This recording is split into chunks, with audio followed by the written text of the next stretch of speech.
All right, good evening, ladies and gentlemen. I would like to welcome you once again to this interesting time celebrating Dr. Sunday Adelaja's life and his legacy. We are celebrating DSA's 52nd birthday special. I would like to welcome our friends on Facebook and on YouTube. You're very much welcome. Thank you so much for joining today. And as you join us, it would be great if you could share this video on your timeline by clicking on the share icon, or you could share this video to groups that you belong to, or you could suggest this video to your friends and your family on Facebook. And if you're watching us on YouTube, you're very much welcome. Thank you so much for joining us today, where we've had series of interviews, series of presentations. It's been an amazing time speaking about Dr. Sunday in different aspects. And if you are just joining us for the first time and you would like to catch up on previous shows, I would like to encourage you to please go to Dr. Sunday's YouTube channel. That is Dr. Sunday Adelaja on YouTube. Dr. Sunday Adelaja on YouTube, and search for the playlist titled The Man DSA. The Man DSA. You're going to see all of the videos that has been done celebrating Dr. Sunday's life and legacy. Yesterday, we had a wonderful time with Mr. Israel Good News Balogun, and he spoke on the Man DSA, the Man DSA. And today we are going to continue speaking on another aspect, another part of Dr. Sunday being a patriot, a Nigerian, and an African. So it's going to be a wonderful time, I believe. And before I get to introduce today's guest or today's anchor, I would like to introduce some books to us immediately. The first one I would like to talk about is the book, The Nigerian Economy. And you know, Dr. Sunday has written a lot of books, I think maybe close to 8 books, if not more. I think the speaker for today will speak about more books that Sunday has written about nations, about Nigeria. But this book is The Nigerian Economy, The Way Forward. As I'm announcing these books, I would like you to know that Dr. Sunday is giving his books at a discounted rate for this month of May as his birthday promo. So if you would like to partake in this birthday promo, you could write to DSA's office at dsasbooks@gmail.com, dsasbooks@gmail.com. So the title of this book is The Nigerian Economy, The Way Forward, the solution to the present crisis in Nigeria. Speaking about the economic crisis I embedded in this book. So do well to get this book. The next one I would like to talk about, if you've not seen this book, you have to get this book. You have to read the book. How Africans Brought Civilization to Europe. How Africans Brought Civilization to Europe. I mean, it will blow your mind to discover that a lot of the things that we see in our world today were as a result of some Africans who devoted their life to the advancement of civilization and to what we see today. So you'll be great if you get this book, How Africans Brought Civilization to Europe. All right, the next book I will be talking about here is, this is a very big book, and it is titled The Death of Nations. This is The Death of Nations, Why Countries Fail.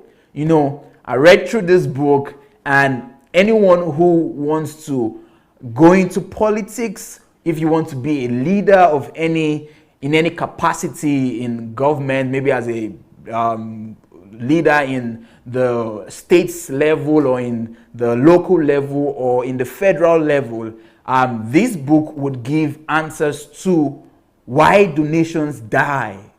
Why do nations die and why do countries fail? So it would be great for you to get this book. The title of the book is The Death of Nations.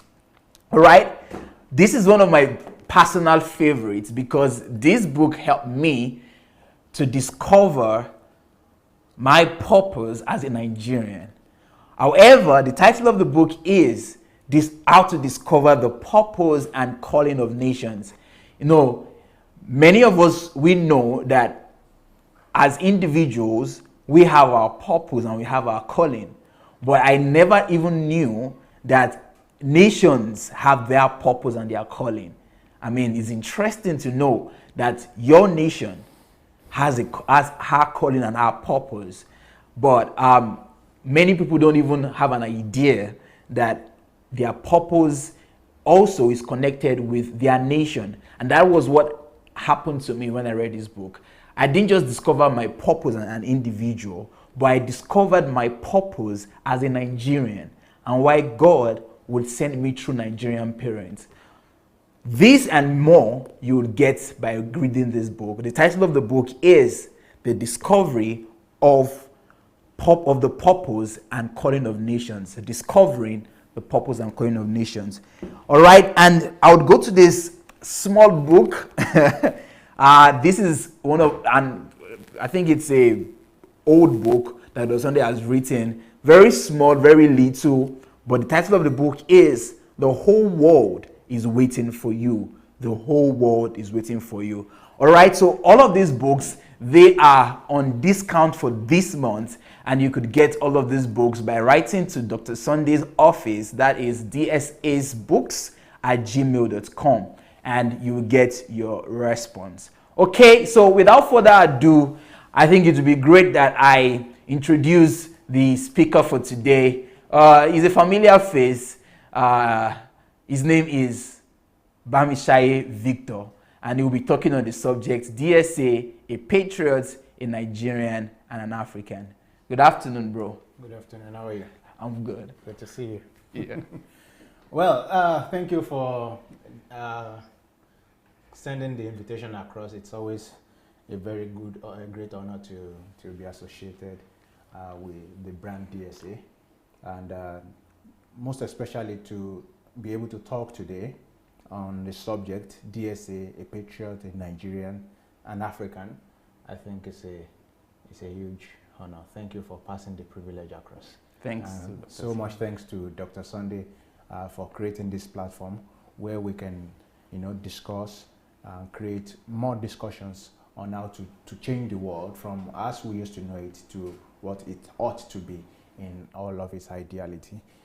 So much of that we can achieve, so much more we will keep chasing to achieve. But thank God and thank everyone who has contributed to what we have achieved thus far. And this is the 52nd birthday anniversary of Dr. Sunday Adelaja. What an enigma, what a man. To have reason for what he's risen from and build what he's been able to build. And I mean, we could talk a whole lot about that, and of course we will do in the course of today, but it would be good that we go through the slide that I've prepared today, and we'll go through that one by one and one after the other, and we'll see what we have there. So I have the first slide, and I would like you to enjoy probably the pulchritude, the splendiferous acumen of what I've put together. I am talking in plain terms the beauty of probably the pages, and it's been touched by a professional who wants his name to be hidden today. So I see that a lot of people have joined, and I want to welcome you. And of course, you know what this means to us and what this means to so many more people. And today, I would also urge you to be as interactive as possible. It will be very good to hear from you. And of course, at the end of the program, we would be opening up the line for those who would like to call and to contribute. I believe your voices would count. And how do you do that? You go to Move Agent on Messenger, and then you write that you want to call, and then we'll give you a call. We do that to avoid interference of multiple calls when a particular call is ongoing. So today we'll be talking about Dr. Sunday Adelaja, a patriot, a Nigerian, and African. Well, for starters, I think it will be very interesting to note how I first met Dr. Sunday Adelaja. So how did I first meet Dr. Sunday Adelaja? I would explain to you, and it's a very interesting story. So I will tell you how I first met Dr. Sunday Adelaja. Then we'll talk about DSA, we'll talk about his Idomila route, we'll talk about his global prominence, we'll talk about how much of a global phenomenal Nigerian story he has become, and something he considered his most his biggest lesson in life. So we'll talk about that. But let's start with the slide of how I first met DSA. Okay, so it's interesting, although the man himself is a pastor, and he's a pastor of a mega church in Kyiv, in Ukraine. And while I was in Crimea, that was 8 years ago, I used to attend one of his branches, the student branch there then. But interestingly, probably Anu will know this, I really didn't want to have much to do with him because I thought he was the typical Nigerian pastor. And in some sort of way, I was already, getting tired of the whole organized religion, how it was. Particularly, let's say, the kind of environment, the religious environment that I was in. It was more like a problem for me. It was more neurotic because I couldn't see myself being maximized. I couldn't see myself being realized in such an environment. It was running counter to my nature. So personally, I didn't want to meet him. Of course, I had the chance and opportunity to do, but I thought he was just like the average Nigerian pastor. So for me, I wanted to avoid that at every opportunity. But in 2015, that was when I began to see his articles. I think I saw the first one on the book, I saw the first one on the purpose and calling of nations, yeah, when it was still an article. Now it's a very big book. I think Anu showed it some minutes ago. So he wrote that article, and I was impressed, and I subscribed. I was seeing more. But as of that time, we had something in the works which was called Nigerian Student Association Ukraine. We'd been working on that since 2015, so since 2013. So by 2015, it had fully materialized. I was the president. And so because of his influence in Ukraine, and of course, I had seen some of his articles, so it was like I could pick his mind. So we decided to make him a patron of the association. So I was coming to meet him to discuss that proposal. And so we had our first discussion. It was outdoors, and it was very warm. It was very receptive. It was completely the opposite of what I had anticipated, because what I had anticipated was the aura of the big man, of the you know how the average big Nigerian man is. You are coming to meet a Geo. So that was the aura I had anticipated. That was the aura I was expecting. It was not going to catch me by surprise. If he wants to be big, me too, I was going to, at least I know what I was coming to get. So I was so ready for all of those. Of course, in the political way, you have to be ready to give what is needed to get what you want. So I was ready for all of that, but it caught me off guard because I didn't expect his simplicity. I didn't expect his reception. I didn't expect his warmth. I never expected all of those. And so, Emma was just probably on short, and he met us outside, and we had a very good discussion. And funny enough, we discussed politics. And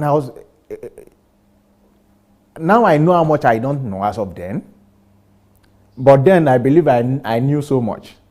So, but now going back, seeing how much he was still able to relate with what I know and were able to flow, I knew that this man was the complete opposite of what I had anticipated. So that caught me off guard. And from then we developed a relationship, not even on the basis of spirituality or church or anything. And I think that is one of his strong points too. Many people have stereotyped pastors or stereotyped him that probably he should only entertain spiritual things, he should only deal with spiritual matters. And of course, probably we'll still talk about that in the course of the program. But that stereotype that a pastor will just relate on the basis of just spirituality, he didn't do that. I came politically and he met me politically. And I'm sure for many people who have come financially, would have met them from the financial angle. So because he is also versatile, he's multifaceted, he's brilliant, he's well-read. So he's able to relate with people coming from different backgrounds, from different fields, and that's a very good quality.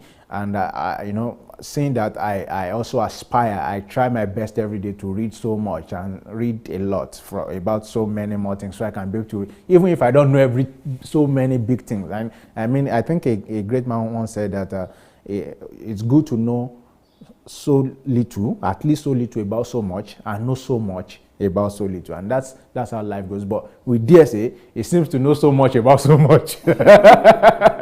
So I came politically and he met me politically, and that was the beginning of the relationship. It was nothing about church. Even till today, it's still nothing about church. My spiritual growth is solely on me. And of course, there are a lot of things I've learned from him, but it doesn't come to relate with me from the basis of, oh, he's GO. No, it's more now like a father-son relationship, a mentor-mentee relationship, a brother relationship. And of course, you've seen on the DSA show how many times when I'm trying to introduce him and say, no, he's brother, you know. So, but that's just what it is. It's all of those unnecessary Igberaga, yeah, it doesn't have it. Igberaga means pride in Yoruba. It doesn't have it. And of course, the basis of what my story is that, as much as a lot of people would have expected the religious meeting, and that's the basis of, or his way of, or his point of contact to meeting people, that was not my own story, and I believe that was not the story for so many more people. So that's how I met DSA. I met him in the place of discharging a patriotic duty to Nigerians, and to, of course, to Nigeria, because we who were the Nigerian Student Association, we were representing our country as glad as we could, as we can, and as we could as of that time, and we did so much, especially with his support. Even my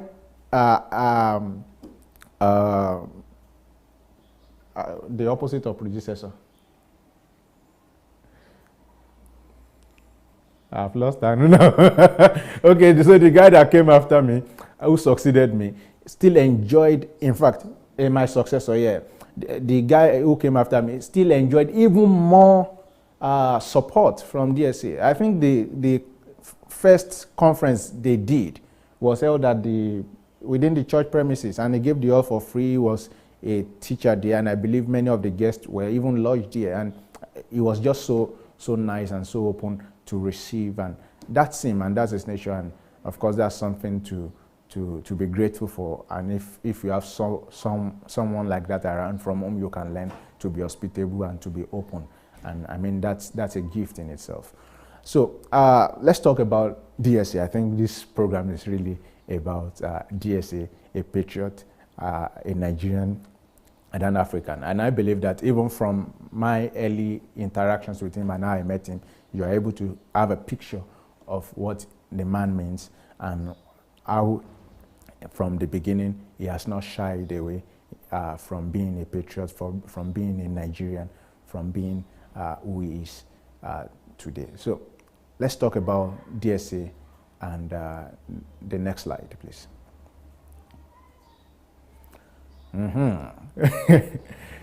So many of you who do not know DSA's story would need to get the book Olorunwa. So I cannot go into all of the story. It will make a beautiful movie, but you should get the book Olorunwa, and you'll be able to see what the roads of life were to Dr. Sunday Adelaja. But of course, there's no way we can talk about his being a Nigerian or his being an African without going to his origin. Where did they start from? So Dr. Sunday Adelaja was born in Idomila. Idomila is in an Ijebu part of Ogun State, which is in the southwest of Nigeria. So, and Idomila is, I believe, a village. So, although it's a man now, but the DSA, you know, on a global scale now, used to be a village boy once. So, if someone has ever called you a village boy, you know, okay, it's not an insult anyway. because people who came from village have risen to be a global phenomenon and to global excellence. And of course, DSA'S is one of such stories. So an orphan who lived a very hard life. And of course, you know, I was discussing with someone about 2 weeks ago, and the person said the way Nigerians are living Nigeria, and I said it's very, that it shows the situation is very hard, though, that the poverty is getting much. I said, well, of course there's social media now. We didn't have that one before. But for me, growing up in Nigeria, all I've ever known is poverty. And that's not, people have always been poor. That's what it is. So you can see the average Nigerian story of poverty. I mean, poverty is the average Nigerian story, so to say. But for DSA, it even goes beyond poverty, because there seems to be a difference between poverty and penury. Because you can be poor, still amongst the poor you are rich. 101 or 100. Yeah, I think there's a food formation. So it's either 101, you skip the afternoon, you eat in the morning, or it's 011. For some people, it's 000. No assurance. So, and although the story is very pathetic to know that Nigeria grows the pipeline and people still live below the breadline, very pathetic. But what I'm trying to say is that even for what poverty is in Nigeria, there are still some people that live in penury, and that's a very that's a very sad situation. To survive on carrying firewood as an under 15-year-old boy, to have been forced into such labor. And of course, you may not want to believe the story, but the scars on his leg tell the story clearly if you have ever seen them. And probably I know for every scar, what happens is that the wound heals, the scar remains, and with the scar you remember exactly what happens. Eh? Yeah. So the scars are there, and you can see the struggles. But that story is a beautiful one today, but why we must go back to that, and that's why I encourage people to go and read this book Olorunwa, is because oftentimes we are very interested, people are only interested in the glory of men. True. But behind that glory, like I think Anu was the one who explained the iceberg principle, is a whole layer of struggles, of failures, of trials, of a whole lot of things that have built a man to be resilient to the point where you can see the glory now. But beneath the glory, there's a story. There are stories, not even a story. Some of those stories can make series.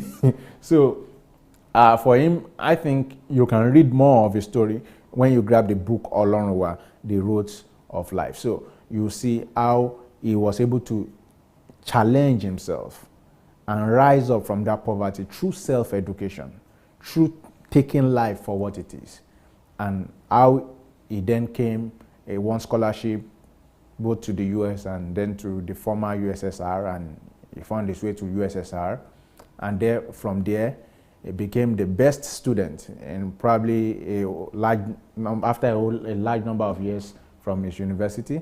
You learn of the challenge his teacher gave him, that he will never learn the Russian language because he came late. And I can really relate with that, because when I came to Ukraine too, people had gone about 6 months learning Russian language. They've learned it, so I just came and I joined the class, and somehow he still had to go. But for him, the teacher challenged him for what he held dearest, and what he held dearest was his faith, his belief in God. And the teacher was said to be an atheist. Yep. And said, if you can learn this thing, I'll go to church. I'll light a candle. I'll light a candle. Yeah. So, and he did it. So you can see that story. And this phenomenal story is contingent, is based on just one fundamental principle. A fundamental principle. And the beautiful thing about this principle is that if you know it and you apply it, it will work for you. And that's what you see there. Life is predictable. DSA has said this so many times. I think he has even about 2 different books written just on this subject. Life is predictable. There's a book titled Life is Predictable itself, and there's another book, The Greatest Secret I've Learned in Life. My life greatest secret. My greatest discovery. My greatest discovery in life. This principle of life is predictable. It sounds so unbelievable. How can you say life is predictable? I don't even know what will happen tomorrow, and tomorrow in context. But if you begin to deep into the root of the word, into the abyss of the word, you go down to what does the word itself, what does the phrase itself mean, that life is predictable. Then you realize that what DSA realized and transformed his life is that it is his actions today that determines the result it produces tomorrow. DSA realized that it is what he does with his time now, the investment he makes now, that will determine what he gets tomorrow. So for instance, if he were to be praying while his mates were in the laboratory researching, he will come out of that prayer and they will be coming out with either an invention or how not to do something because of what they've spent their time with. DSA discovered that the secret of life is in understanding that life may present so many things to you, but it is you who ultimately decides where you go because of how you respond. And of course, all of these things are dependent on what you know. So you'll see that for DSA, he does not joke with self-education. Even as many of us, we learn from this man every day, and a lot of people think that, oh, this guy probably likes to show like he knows too much or something. I think I saw someone who was making a joke of himself, saying that ask DSA or ask your Bible. Well, the difference between the person who will be saying ask DSA or ask your Bible and the person who is actually answering the questions is that someone studied, asked questions that goes even beyond asking the Bible. Because the Bible is static, but knowledge is progressive. How come so? How come knowledge is progressive, but the Bible is static? How come that there was a time that the Bible was used as a leverage for slavery and for so many wars, and the time came and that same Bible, out of it came knowledge that no, you do not subjugate human. Because Bible has static words, but of men that learn of it and that things are learned of those men, the knowledge of Scripture then begin to move. So that's why even DSA himself, I think there was a program he did the last time, and he was referencing books that is read. That man reads as many as possible books he can lay his hands on, given he has time. I'm not talking of the one he writes. I know the number of articles that DSA will be reading and will just send to me on Facebook Messenger. And he doesn't send everything to me, but of course the ones he thinks will interest me. So you still see that how much this man is learning from everybody possible. That's self-development. So now he cannot now have invested in himself in all of this. And for DSA, he says he's been doing it 6 hours since his university days. 6 hours of sitting down in the library just reading. And he's been able to build that discipline. Now, do you think that him that is doing that and you that you are living your life the way you are living it, if we put the two of you on a seat and I say, okay, whatever your name is, let's say Anu, and I say, okay, let's start ask Anu and ask DSA, and we ask you the same question, you think you answer the same way? No. Why? Because life is predictable. Life is predictable. Even before I met DSA, my mom was still alive. And this is not to brag, but it's just because of how I can relate to this particular point. And it's been further emboldened and bolstered with my meeting with DSA. I was telling my mom that I'm 5 years ahead of my mate. And my mom died in 2014, which was 5 years ago. So that means I was telling her this in 2013, earliest. Do you get my point? Why? Why was I able to say that? Because of the things I was investing myself in, even then. And now that I'm looking back, they were still shallow things. So by the time DSA got a hold of this principle, his life changed forever. Now, why is it important to know this? Why was it important for him, even as a Nigerian? Because you may be asking that, okay, this is probably a personal quality. How does it relate to his Nigerianness? It relates to his Nigerianness because the average Nigerian has a mystical view of life that pushes responsibility to some forces that are beyond the man's control. So how can a man come and say, my life is not even in God's hands as such, but it's in what I do? How can a man leave deism and say, no, I am in charge of my life? How can a man say, I now get it.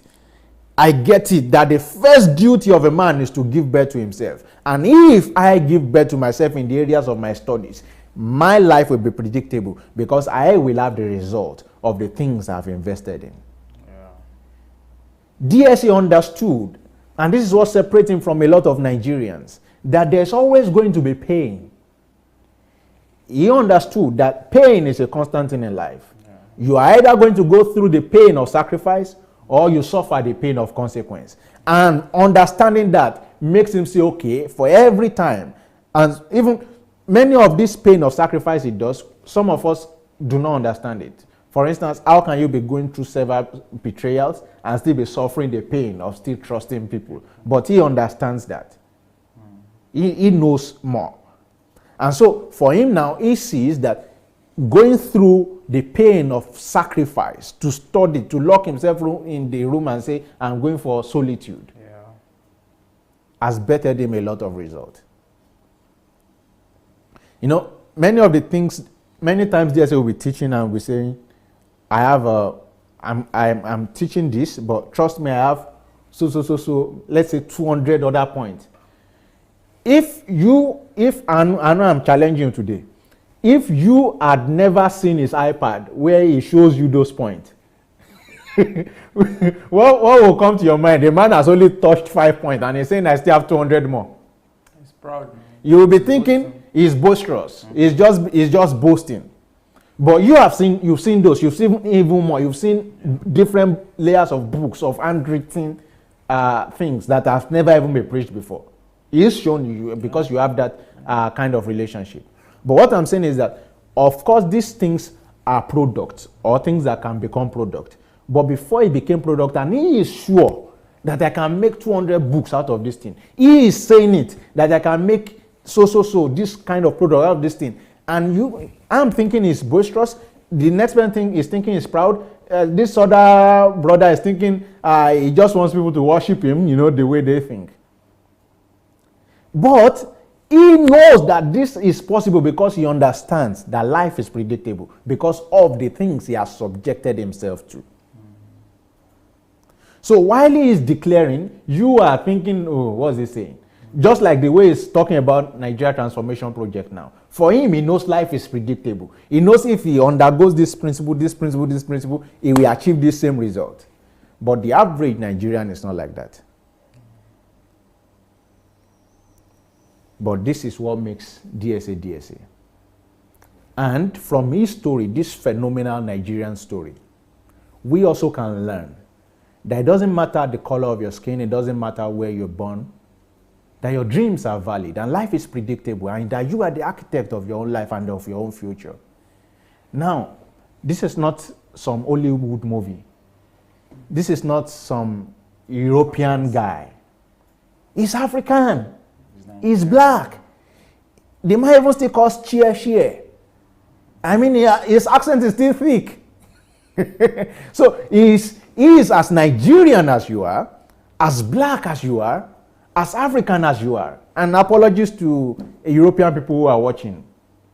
But what I'm just trying to say is that his story and his individuality, his nationalism, his origin as a Nigerian, and rising to to the heights it's risen, is a phenomenal Nigerian story that should be told, must be told, that people are the architects of their own destiny.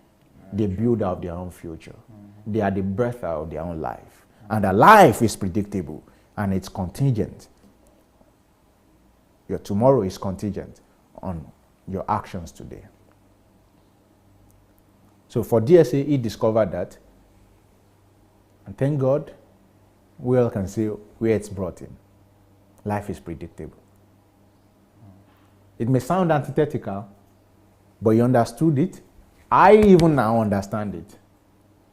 And probably by speaking, and to so many other people I will speak to, they will understand it. A phenomenal Nigerian story. That lesson I did not learn from a white man. That lesson I did not learn from an Indian.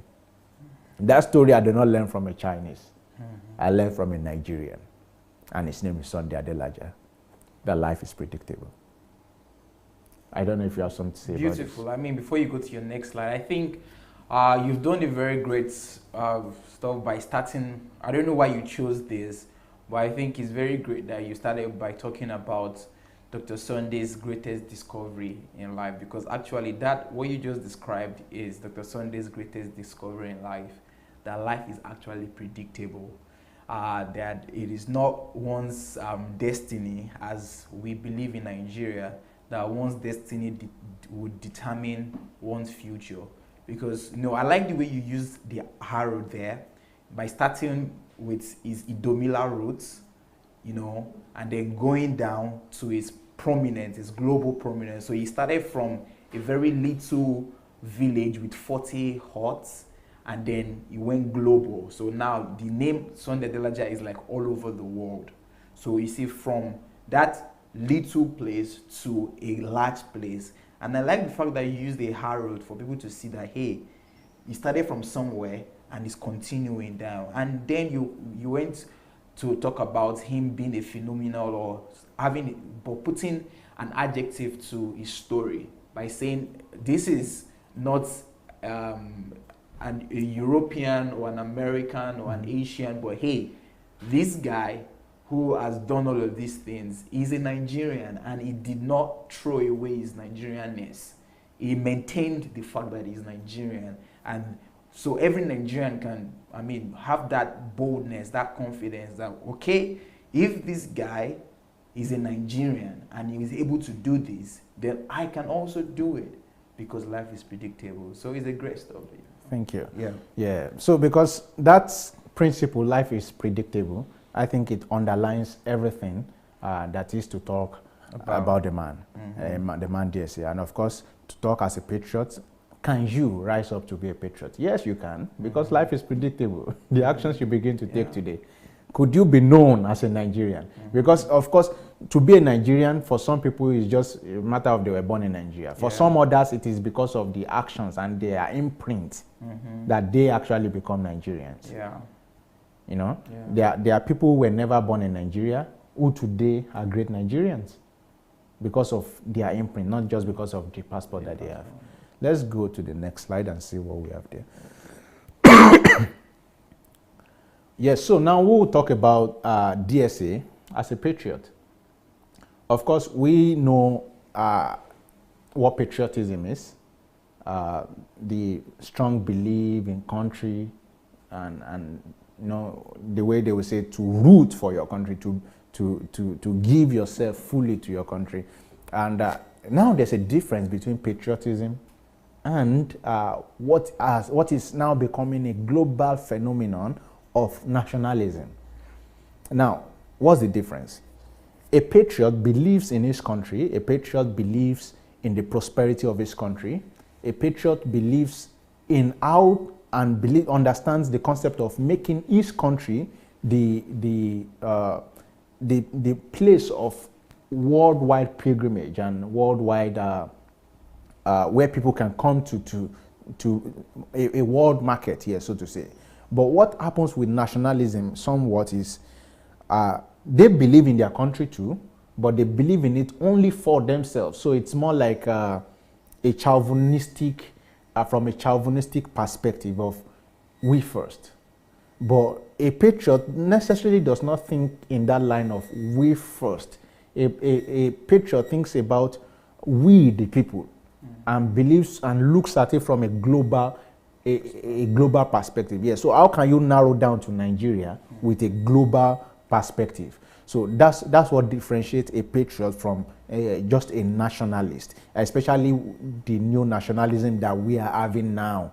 So it is nationalism sometimes that lead to the breakup of nations, as we've seen in Serbia, Montenegro, as we've seen even in Nigeria. The old Biafra issue came from overzealous nationalism of some people who believe that, okay, we in this nation group are distinct, and as such, it should be we first, we deserve this, or probably we are being marginalized in this way or manner. Of course, to discuss the truism of that is another discussion in itself. But again, we can see the America, the Trump America, it's some sort of nationalism too, that is political support based. And of course, to talk about that one too will be a whole different issue. But well, let's talk about DSA as a patriot. DSA believes strongly in Nigeria and defend our honor.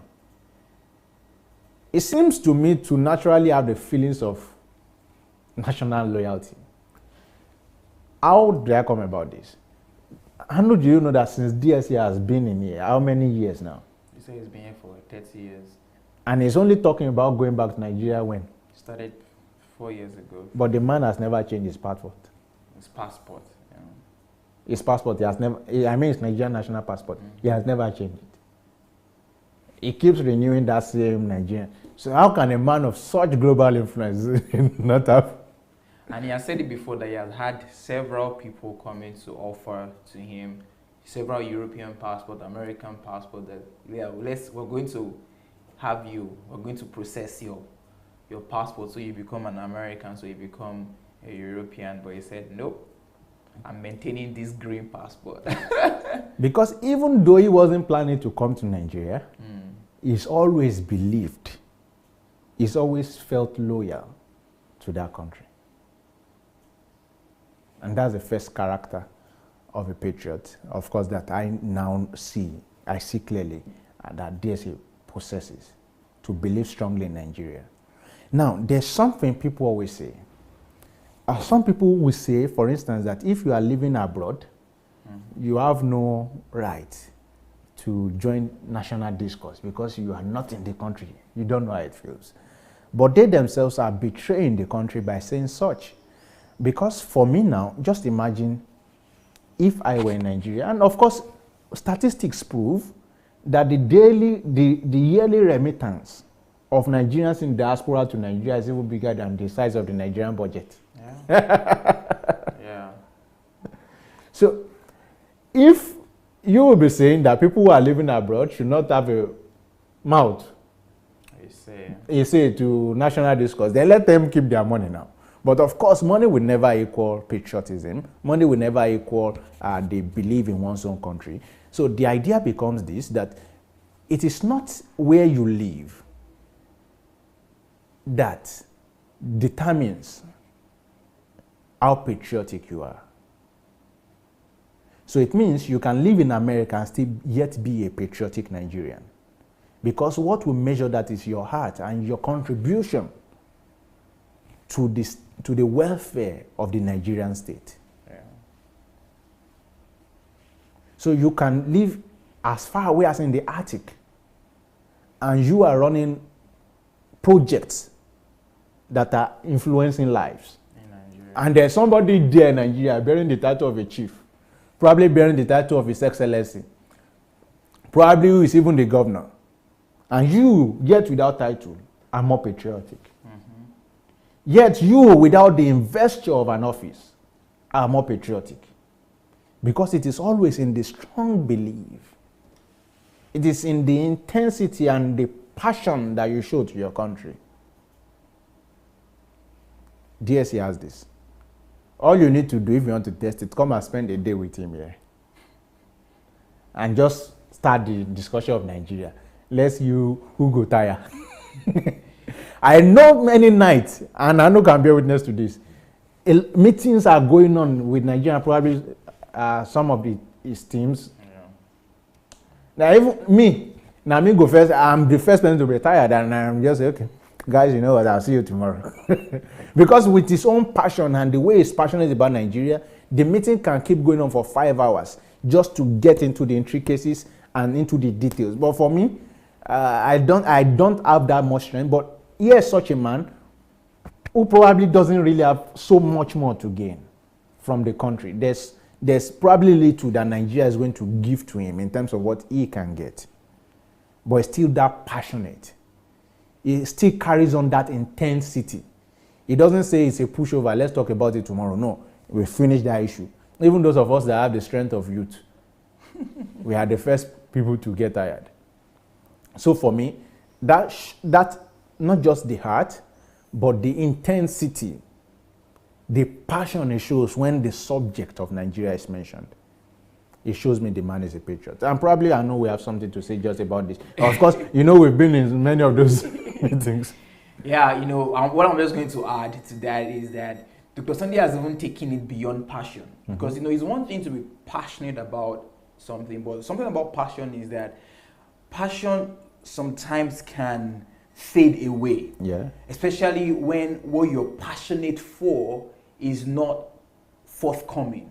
Many people are passionate about things, but when you hope. But when you are passionate towards something and it's as though you're not really getting a hold of that thing, then passion begins to wane. But Dr. Sunday is not just passionate, he's obsessed. So it's not just passion, but it's obsession. And you can see Dr. Sunday's obsession about Nigeria. It's almost like he cannot live. We can't do anything without Nigeria. Like we're walking, going for a brisk walk. There's no other conversation that we can have about Nigeria. We are in the house. He's showing me something. It's Nigeria. He's on a call. It's Nigeria. We're having HMT. He will start mentioning example Nigeria. Example is Nigeria. It's like, what's wrong with this man? Dr. Sunday, he has shown me that only obsessed people really can change this world. So he has taken it to another level. He has taken it from passion to 100% obsession, where you are just immersed with this Nigeria thing. Everything he's doing right now is geared towards Nigeria. He's so obsessed about Nigeria that his church here and all of the things that are happening here is a they don't free him. Just take, go. Nigeria is my life now. Nigeria is my thing.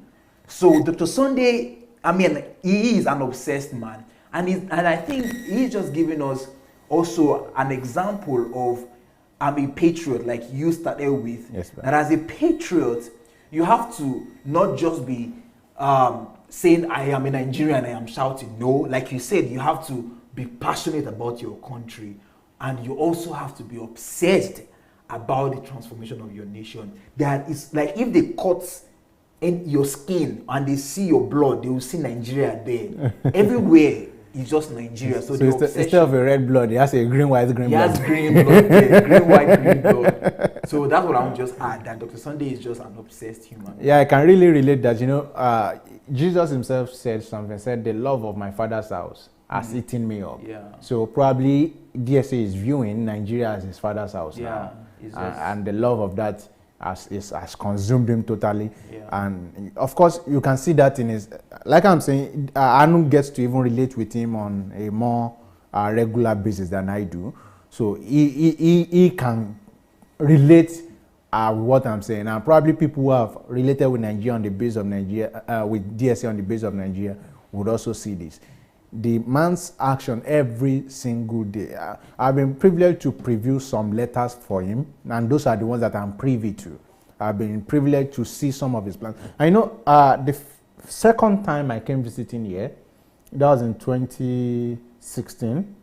Yeah, 2016 or 2015. I'm not sure of the dates now. I'm confused with it, but it's between that period. This man showed us the plan he has for Nigeria.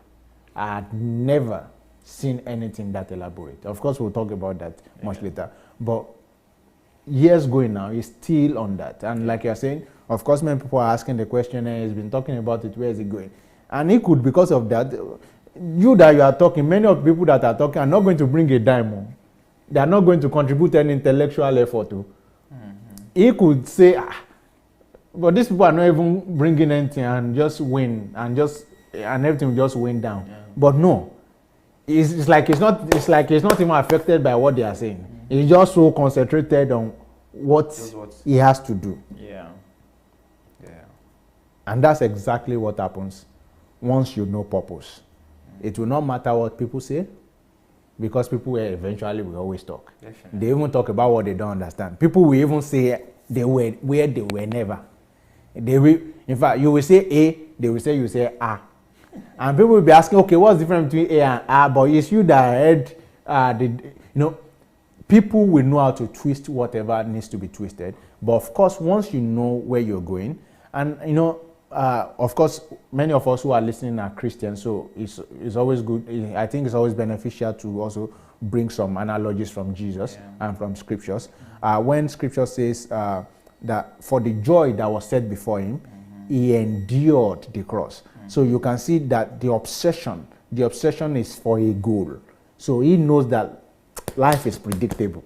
If I stay on course, this goal shall be delivered. So for DSA, I think he is so focused on the goal, and that goal is how to transform Nigeria. So, and only patriots think like that. Only patriots reason that way.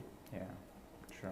But let's hear from DSA himself, and we'll go to the next slide, and probably we'll go through the first video. So let's see DSA himself. What does he? What's his own mindset in his own words? How does he say this? You see, the man is saying, "I am ready to die for Nigeria," and of course, that's the words of an obsessed man who is obsessed. What someone said something that until you are ready to die for something, you are not ready to live for it. So you understand purpose, you understand life until there's something that you are ready to die for. And for DSA, he's found that in Nigeria. And some people will be saying probably it's mere talk, right? The man is living that, because the hours he could be sleeping, he's already given it to be working every day hard. What's the need for him? How Nigeria will change. And that's his greatest joy. And so let's see the video. I don't know, do we have the video ready? Okay, so we'll go and see the video of DSA himself in his own words, saying of his obsession about Nigeria. Let me go ahead and tell you the philosophy behind my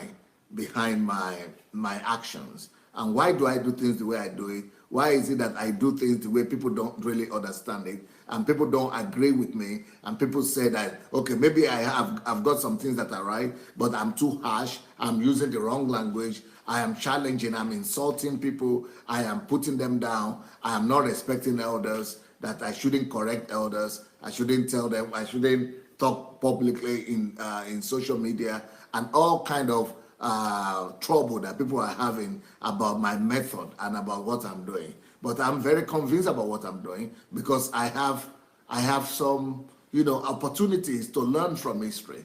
And from my studies of history, I've been able to learn. I'm a student of history, and it's one of the people that have really inspired me greatly, that I've learned from, and that that informs me in a lot of way, in what I'm doing concerning taking a position is Dietrich Bonhoeffer. Dietrich Bonhoeffer. Let me show you his name and his Dietrich Bonhoeffer. And so I'm going to tell you today what he says on silence in the face of evil. Let's see what he has to say about silence in the face of evil. And I've inculcated this principle, and it is now my own value system right now. Silence in the face of evil is itself evil. Silence in the face of evil. So anybody who is silent when evil things are happening, they themselves are becoming evil. You might not have perpetrated that evil itself, but because you are silent, you become a part of that evil. So to be silent in the face of evil is to become part of the evil. So the evil in Nigeria is mostly right now being encouraged and perpetrated by the people who are silent about the evil. So for anyone on this platform, or from Nigeria, or from the Christian church, and that are seeing all the evil that are happening to the Nigerian church or in the African church, and are silent, they themselves are bringing more evil to the church than the evil that is being done by evil people. So when good people become silent in the face of evil, they themselves become evil, and they become a promoter of that evil. God will not hold us guiltless in that case. God will take us responsible. If we make us to be responsible for our silence, you will answer one day for your silence before God. You will answer one day before God why you are silent. So not to speak is to speak. So because when you have become silent, you are actually speaking. What are you speaking? You are speaking on the side of the evildoers. So if you see the people who are doing evil and you are afraid to expose them, you are actually speaking. Your silence is speaking loud. And the loudness of your silence is saying that, yes, you yourself, you are evil. You are supporting the evildoers. So not to act is also to act. So by not acting, you are actually acting. So I know too much to be silent. So why is it that I am revolting? Why is it that I'm revolting against the culture of silence in my country? Because of this truth. Because I know that no matter how good you are, no matter how well behaved you are, no matter the values that you have, but if you are silent in the face of evil, you become a perpetrator of that evil. If you see evil being perpetrated, happening around you, and you are not doing anything, you said, well, I don't want to rock the boat. I don't want to offend the elders. I don't want to offend the fathers. I don't want this. I don't want that. Well, what you have just done is that you have taken the side of the oppressor. You have taken the side of the evil. You have taken the side of Satan. You have become a partner with Satan in destroying our country. You have become a partner with Satan in destroying the church of the Lord Jesus Christ. You have become a partner with Satan in tearing down the kingdom of God on the earth. So to be silent is to be part of evil. To be silent is evil in itself because you are not resisting evil. If anything that we don't resist, we tolerate. Anything we tolerate, it means we allow. So when you are not resisting any evil, you are allowing that evil. If you are tolerating that evil, you have permitted it to have dominion over you and over the society. So if you don't agree with something that is going on, you must resist it. It is resistance of evil that makes you to part ways with that evil. But when you don't resist evil, you are encouraging the evil and you become guilty. You become a part of that evil. So not to speak. By you not speaking, you are actually speaking. Your silence is speaking louder than your voice. So your silence in the face of tyranny, your silence in the face of injustice, in the face of evil, it is taking the side of that evil. And you will not be held guiltless. And by not acting, you are actually acting. So that is what has destroyed our country as a whole in Nigeria, and that is what is destroying right now our church. The Church of the Lord Jesus Christ in Africa is being destroyed because of this culture of silence. The culture of silence is a culture of evil. Yeah, I call it a plague of evil in my series. I have a series that is called a plague of evil. Now, let's see the next page in this set. Why am I doing what I'm doing? Because there is no way to peace. If we really want to bring peace, not just peace physically, but if you want to bring peace between God and man, if you want to bring peace to our land, if you want to bring prosperity and long-lasting kingdom of God on the earth, there is no way to bring the kingdom of God along the way of safety. You cannot be, playing the safety game that I don't want anything to happen to me. I don't want anybody to hate me. I don't want any controversy. I don't want any people to talk bad about me. I want to be good to everybody. As long as you are playing it safe. Once you are playing it safe, you will never be able to get the kingdom of God. You will never be on the side of peace. You will never be on the side of the kingdom of God. You will never be on the side of God. So for you to really bring the kingdom of God, you have to be willing to sacrifice yourself. That's why Jesus said, anybody that wants to follow me must deny himself first. You must deny yourself. Anybody who wants to follow me must deny himself and carry his cross. You know, anybody that wants to follow me must hate his father and mother and all those things. That is what the Bible says. So there is no way you could just say, oh, it's peace. He said, no, I didn't come to bring peace. I came to bring sword. So there is no way you can please God by playing it safe. If you are going to be playing it safe, then you will always be compromising. To be playing it safe is to be compromising. So that's why I didn't play it safe by going to talk to these people behind the scene, by going to negotiate with them, by saying, okay, we will not wash our dirty linen. No. I'm not playing it safe, because I know to do that is to compromise with evil. To do that is to be eating together with Satan on the same table. For peace must be dared. Only people who step out, only people who dare to do something, they change the world. So for us to change the world, we must not play it safe. You must be ready to risk your life. You must be ready to do everything in your power, to do everything without playing it. You must be sincere. Truth means to do exactly what is in your heart, not to be pretending.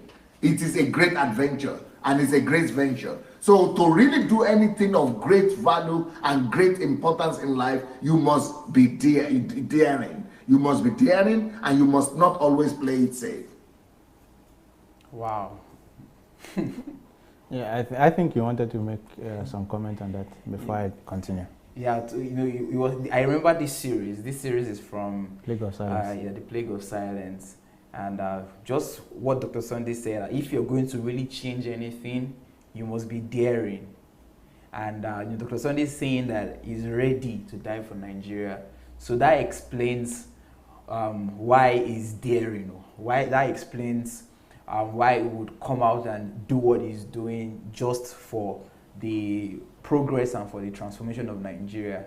That at least you found something to die for, and you're ready to put yourself all in for the cause that you have chosen to do. So, yeah. I think this video that we've watched right now, it will even make much more sense when I get to two slides after now. You'll see exactly why the build up to that phrase that anyone who will do anything great must be daring. Then you see why in the Nigerian context, DSA can say, I am ready to die for Nigeria. Yeah. Because the battle is going to fight, it goes beyond just the whole idea of building the nation or in the political sense, but it goes into the intricate fabric of what has made the Nigerian textile itself. Every strand of what makes the Nigerian fabric is what has to be challenged. And to do that, you must really be daring. And DSA is saying himself that he's doing what he's doing because he has lost that fear. And he's ready to die for Nigeria. And of course, if you want to see what everything really means to him, then you should watch the Plague of Silence series, where he talked quite a lot about the lessons he's learned, especially from the World War and the different players in it who could have stopped Hitler when he was still boarding, and because of their silence, they didn't do that. So. The man himself is saying he's ready to die for Nigeria, and so I believe it because his actions show it. But how many Nigerians, I'm sorry, I'm just thinking right now and just saying what you're saying, that how many Nigerians are willing to say that I'm ready to die for Nigeria? When Canada is there. Because we're talking about, just bringing it back to the subject that we're talking about DSA being a patriot in Nigerian and African. And obviously, people are dying every day in Nigeria. I was speaking to someone I really respect, and I was talking about my desire for Nigeria and everything, that what I'm coming to do in Nigeria, I don't even mind if I die doing it. But the person was saying, Anu, don't die for Nigeria. Don't waste your life, because people are always dying in Nigeria. But that person interpreted it as you're coming to just die in Nigeria. But so there's a difference between you wanting to die in Nigeria and you dying for Nigeria. Or dying of Nigeria. You understand? Dying of Nigeria. But I think the patriotic sense that Dr. Sunday is passing across from this word that he's saying that I'm ready to die for Nigeria, I think it's not just what Dr. Sunday should say, but what every patriot, every citizen of Nigeria should have in their mind, that I'm ready to sacrifice my life for a cause in Nigeria. I'm ready. If, for example, right now there are millions of out-of-school children. Now, what does it mean to die for Nigeria? If there's someone who has a burden for that cause, and the person says, I'm ready to exchange my life for this to make sure that these out-of-school children is solved. So that's what it means to die. Because I saw a lot of people commenting on that video, and sincerely, people were saying, DSA, Nigeria is not worth dying for. That don't come and die. Just live your life in Europe. Don't come and die in Nigeria. There's no point. Where you have electricity and water. Yeah, DSA, don't come and die for Nigeria. That's some people. Some people are now saying that, some people were praying for Dr. Sunday and they were saying you will not die in Jesus' name. You will die but live to declare the work of You will not die but live to declare. Yeah, you will not die but live. But I think what Dr. Sunday is saying is that, the Bible, there's a scripture that says that you would give nations for us as an inheritance, that nations would be in exchange for us. And what Dr. Sunday is trying to say is that I want to exchange my life for Nigeria, and I want to exchange my life for the transformation of that nation, for that nation to move forward. That's what I see from because of course, what more love is there than for a man to lay down his life for his brother? And what this does mean is not necessarily the physical death. It is the everyday of strenuous activity, of killing self just for the good of others, of sacrificing self-benefit. It is the altruism of giving away what you could have benefited, your resource, your time, just to make your life is better for somebody else. For me, I experienced this firsthand, what this dying means. I went somewhere, when I started this, my project of the 30 before 30 project, after the first 3 months, I was meant to keep, paying tuition and getting more kids. Then I got a job. I worked there for 1 month, and I asked them to keep the tuition. To keep the salary I will get at the end of the month. So the idea was I was going to work as hard as possible so I can raise money and send back to Nigeria to sponsor the kids. And as I got the money, and I was highlighting from the bus that took me to my hostel, and my wallet fell into the bus, and it moved, so I couldn't chase it. And of course, it's a bus where so many people are, and this thing contains money. And people's tuition were due, so it meant that the next savings I had just for myself, for me to eat, I had to sacrifice it. And I sent that money. Now I had to die to myself in that context. And of course, DSA doesn't talk much about it, but for those who know him, who really do know him, they know how much he dies for the comfort of other people. And of course, when he now brings that to the broader construct of the Nigerian society, he's ready to do even more, he's doing even more. And that in itself is the mark of a patriot. Yes. And so, thank you, DSA, for all you're doing. I know right now, maybe a lot of people wait for the fruit to be ripe before they thank the farmer. But for those of us who know what it means to treat a seed, to give the seed the right nutrients for it to be able to germinate even before planting, we know that for any fruit to be healthy, it starts from the seed management before we even go into the tilling of the ground. So for those of us who see how you are managing the seed, and some of this seed, and the beauty of this is that DSA is working in such a way that even if peradventure dies today, that seed is planted in the heart of so many more. And so for many of us, that is a victory in itself. So thank you, DSA.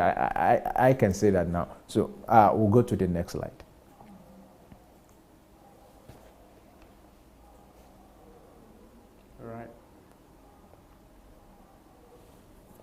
All right, so DSA believes in the potentials of his country, of his nation. So he believes so much in the potential of Nigeria. And how do you know this? You see those two books that is written there, that is there. It shows you, and I think these books are some of the least patronized. people don't go to it because people seem it's to. It's good you read the title of the to book. be, yeah, I'll do that. People seem to be interested in things that affect them directly, but this is talking about a larger goal. So when you write a book, how to make Nigeria the greatest country in the world, okay. I don't have time for all of that. I want to be the greatest man in the world, but if Nigeria wants to be the greatest country, that's their own problem. I don't even think I don't even think even Nigerians believe what they say, or even the president, or this thing as it is, just only God can save Nigeria. It's like a catchy title. Yeah. So for them, when they read that, it's not the first person to say that, but they've not read the content too. But when you read the content, you know that the title is not over appreciating the content. The content justifies exactly why the title is like that. And so, but to make Nigeria the greatest country in the world, it will take a large population understanding the concept, the principle that is written there, and having that mindset to get it done. It's often said that a nation needs only 19-20% of its population to be great. The other great nations need about 10. But Nigeria, I'm not sure we have 5%. Your people who believe of people who believe in the right values and the right virtues that makes a country great. DSA has always said that it is the greatness of a country does not lie in the virtue of their riches, but in the wealth of their virtues. Not in the virtues, not by virtue of their wealth, but by the wealth of their virtue. So it means that there has to be some understanding, and this was what he passed along to me, this understanding that I had to write my own book, that's Rebirth. So just imagine that we can get 10% of the population to understand this concept, to understand how Nigerian economy can overtake the American economy. And these things are possible because we have what is known as the raw materials, but what we need is how to process it. What we need is the work, is the know-how, is the principles to obey. And of course I've been with DSA. You will see him talking about things that Chinese are coming to do for Nigerians, that Nigerians themselves could do for each other. And that's why if you listen to DSA, for instance, on how does it plan to revitalize education sector, we always tell you universities are not the major thing. There is technical colleges. Why is it saying technical colleges? Because with technical colleges, you are able to train people in how to do handy jobs. And so right now, Nigeria is exporting labor, even though people don't have work. Because they give contract to a Chinese company, the Chinese company bring people from China to come and do the work. Steel making, railway. Because they are not so much skilled labor. You want to fix terrazzo or tiles in your house, you still have to give it to people from what's it called? Togo, to do it for you. Why? Because there are no skilled labor. So all of these things are things that needs to be fixed, and DSA understands the basis of that. How Nigeria, it believes in how in the potentials of Nigeria, and it believes that with the potential Nigeria has, it cannot just become the greatest country in the world, but it can overtake the American economy. Or probably I need to rephrase. It will not just overtake, the Nigerian economy will not just overtake the American economy, but Nigeria can become the greatest country in the world. And why? Because DSA understands the underlying principles of nation building, and then it believes so much that Nigeria has the potential to build exactly what he's talking about. So if you want to know what are these potentials that DSA has seen and it believes in, then I would advise you to pick up copies of the books, How Nigeria how the Nigerian economy can overtake the American economy, and the book How to Make Nigeria the Greatest Country in the World. Of course, there are African equivalent or things that talk more of Africa and that we'll talk about subsequently as this video progresses. But before I go to the next slide, I don't know if my brother Anu would have a word to say, so we can quickly move. So I do not want to disenfranchise you. You've done me so much good to be here today, so I do not want to disenfranchise you in any way or manner. So no, there are just few things I want to bring out from what you just said about Dr. Sunday believing. You know, there are many people who claim to believe in the potential of Nigeria, because to believe in the potential of your nation is just you saying I believe. Okay, I believe that Nigeria. You know, many people say they believe in the potential of Nigeria. Many people say yes, Nigeria is a great nation. Nigeria has many potentials. Many people believe. But something about Dr. Sunday is that he is not just a talker. He doesn't just talk that, yes, I believe in the potential of Nigeria. He does not even talk like most Nigerians talk.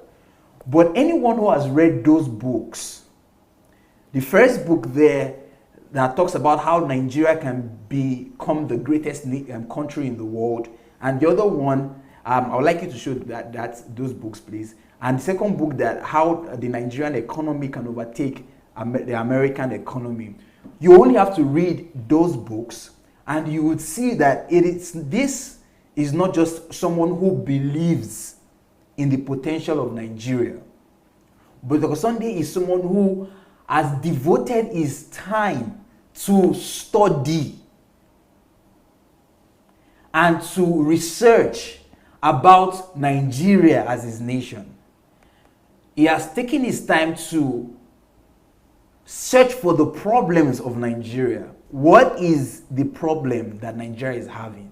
And then proffering solutions to those problems. Because one of the things I've noticed about Nigerians is that we're very sentimental in our approach. We are very emotional. So many Nigerians are saying, oh, what Nigeria is just bad. And many people, they just think, yeah, America is better than Nigeria. So the best thing is that I have to go to America to live a better life, and to achieve the American dream. But here is Dr. Sunday, who, of course, he knows that the economy of Nigeria is nothing compared to the economy of America. And he's just going the total opposite direction as most Nigerians will think. That, okay, if America is better than Nigeria, then it's only logical for me to play American Lotto or look for a way to run away from Nigeria to America. But what is Dr. Sunday modeling to us? Now he's saying that, okay, American economy is massive, is big, and many people are moving there. But I'm thinking, and I've done my research, and I'm now producing a blueprint of how the Nigerian economy can overtake American economy. That's a total different approach from what most people would take. To not just look for ways to go to what we define as a greener pasture, but to sit down and painstakingly write down, pen down how the Nigerian economy can overtake the American economy. If this does not depict the heart of a patriot and a responsible Nigerian, I don't know what else can depict that. And apart from this book, the other title that says how Nigeria can become the greatest country in the world, I think many people can say, yes, I believe that. Or maybe few people can say, I believe that Nigeria can become the greatest country. But how many people can take that effort to write a 200-page book on how practically Nigeria can become the greatest nation in the world? Very few people will do that. But Dr. Sunday has done that, and he has penned down how the Nigerian economy can overtake the American economy and how Nigeria can become the greatest country in the world. So that people would see that, hey, it's not just me saying I believe in Nigeria. People say talk is cheap, but is there a blueprint? Is there a book I can read? I've read these books and I know that by reading these books, I can defend it that, hey, yes, the Nigerian economy can overtake the American economy. That, yes, of a truth, Nigeria can become one of the greatest countries in the world. But where do you find books like this? It's rare. Who would even write a book like this and want to do this kind of research that the Nigerian economy can overtake the American economy? People will even say you're a dreamer, or that Nigeria can become the greatest country in the world. Or I beg. They will call DSA Joseph the Dreamer. They are just having fantasies. But he has converted his fantasy into a book, a guideline, a blueprint that anyone who is interested will just have to just read it. Just read, and then you believe what he's saying. So these are just qualities that I see from Dr. Sunday as a patriot, but not just a patriot, but as a responsible citizen of Nigeria that is looking for the progress of our nation and to make Nigeria the pride, not just of Africa, but the pride of the world. Yes, that's a very beautiful contribution. This is why you are very indispensable to many discussions. And I do quite learn a lot from you, and I'm very glad that you're here today. We're talking about DSA as a patriot. And, personally, in my own study, I've looked at the life of many nations, and I've considered their foundation. And of course, the book, The Purpose and Calling of Nations, explained further. We'll get to that slide. But just let me chip in this quickly. That patriots, they set the pace. Yeah. They set the tone for national discussions. You see this, for instance, and I'll give just this one example, in Thomas Paine. I don't know if you've heard of Thomas Paine. He wrote the book, The Common Sense. And when I read Common Sense, my going to Common Sense was that, okay, probably just about common sense. But by the time I read the whole book, I saw, this guy was just an American patriot. So, but his ideas were so bright of how to build America and how to liberate America from the clutch of England. Yeah. But then I now said, okay, if this guy is so brilliant like this, I want to know if he was just a nationalist. Mm-hmm. Because then there was something going on in his time known as slavery, which was the trend. Almost everybody subscribed to slavery. Yeah. So I wanted to know what was his own idea on slavery. Mm-hmm. And I was very pleasantly surprised that he had written against slavery so many times that slavery cannot be the art of a free America. Mm-hmm. So you can see that this guy, he sets the tone, sets the pace, gives suggestion of how to get things done. In fact, then he was writing about how America can fund the war, how America can build the military. He is considered as one of the founding fathers of America. So you see that these are what patriots do. They give solutions, not just complain. Yeah. Now, we have a lot of complainers in Nigeria. You know what they do? In fact, many of them have the stage. They lead a capacity of 10,000, 2,000, 3,000 in their numbers. Mm-hmm. And once a national problem comes, what they just want to do is to shout and screech at the top of their voice. That's what they want to do. They just want to be screeching and screeching, just shouting. That's what they want to do. That bad devil, I curse. That's what they want to do. The Fulani herdsmen and their generation is cursed. That's all they want to do. When it comes to problem, national crisis, all they just want to do is to complain. They just want to all they know how to do is complain, and the maximum is to curse. They place different kind of orders. They've been cursing Boko Haram since the beginning of Boko Haram. Nothing is happening. That's all they know to do. But that's not what patriots do. Patriots, they design solutions. They design paperworks, frameworks of how to solve national problems. That's what patriots do. That's what patriots do. So you could find out that the guy next door in your house who is always talking about solutions is a patriot, even though he may not have the platform. But unfortunately, many of those who have platforms today, they are not patriots, they are just opportunists. They are just opportunists. And so any way to find the embers of division that will profit them, they will do it. And this is what our elites are, majorly. And you'll see that DSA, even Dr. Sunday Adelaja wrote a book on how elite, the role of elite in national transformation or in nation building. So you'll find out that these elites, most of them are opportunists because all they are looking for is resource. They don't care about the welfare of the nation state. They just want to know how much resource can the nation produce to aid their own hegemony. Hegemony in the sense that their own private group interest. And that's why when it comes to Nigeria and those who are destroying Nigeria, the issue of race does not, of tribe does not come in, the issue of religion does not come in, the issue of geopolitical zoning does not come in when they want to loot. They loot together, and it's the money that is the major thing. So when they want to share oil well now, nobody is saying this person is a Fulani man. They share together, both Fulani and Igbo and Hausa. Let me tell you one thing today.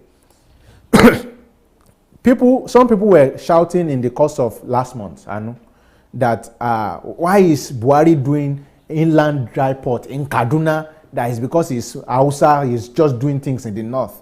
Then I made the shocking discovery that most of the directors of that dry inland port are from the south, including a well-known PDP chieftain, Osita Chidoka.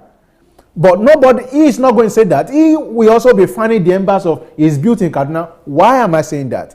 Because it is not people who shout that have the intentions of a patriot. Patriot painstakingly look at how can we solve the crisis. How can we move this nation from this point to the other, even if it is not the most convincing or the popular trend. That's what patriots do. They set the pace, they set the discussion. It's not about shouting. A lot of people can shout. That you shout does not mean there's substance in your shout. You can screech from now till tomorrow. It doesn't make you any better than the ignorant man on the street. It's in the substance. It's in the heart. It's in the intensity. It's in the product. It's in the reasoning. It's in the in your consistency to the truth. And if we are talking about all of that, you can see the picture on the screen. That man's got it. And that's why I believe he's a patriot. So it doesn't screech. In fact, there are certain issues you expect him to talk at a particular time, and he will still be keeping quiet. Oh, yes, what's your reaction to this? But the man is not just about talking. The man is about making sense so that the principles can be applied. It's not just we press so many buttons and they're asking you how did you solve, and you say we press this button. Okay, which one of them solved it? But the man, you look at his articles, and of course we'll talk about some of the issues in the next slide. So let's go to the next slide.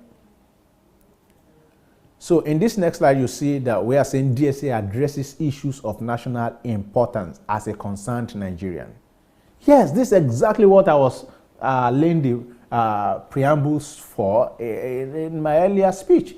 Because these issues are of national importance. A lot of people just get emotional over it. People just, they just talk and that's it, they move on like nothing happened, and their speech, in fact, does not change anything.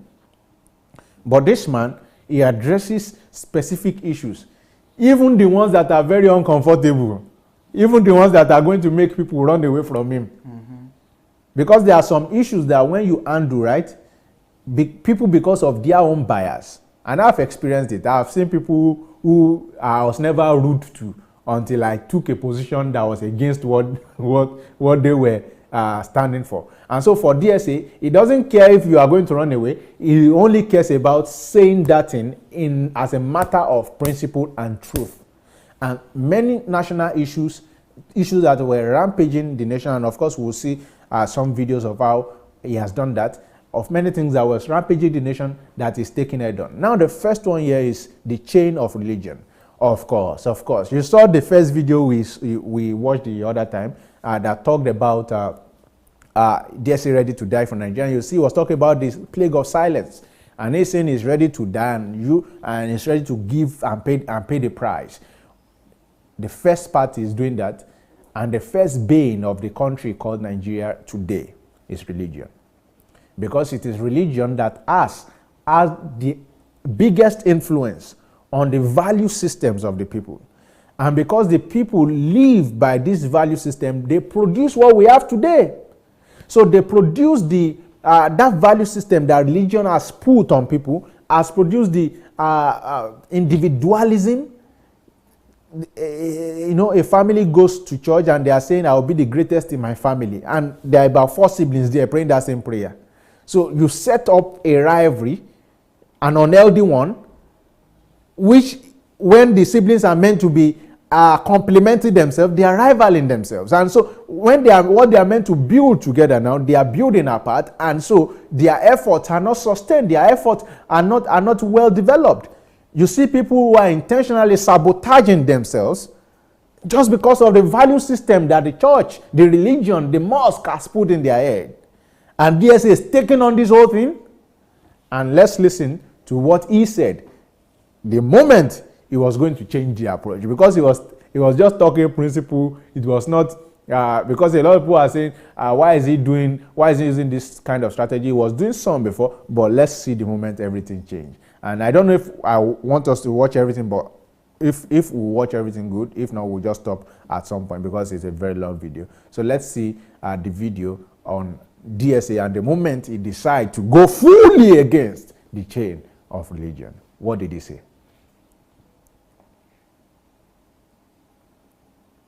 Hello, everybody. Sunday Adelaja here. This is my address, and it's an appeal or an address to my friends, to those people that regard Sunday Adelaja as a friend, or that used to regard Sunday Adelaja as their friend. Now, I think none of you have ever come across an address like this, especially to friends. Why am I doing this?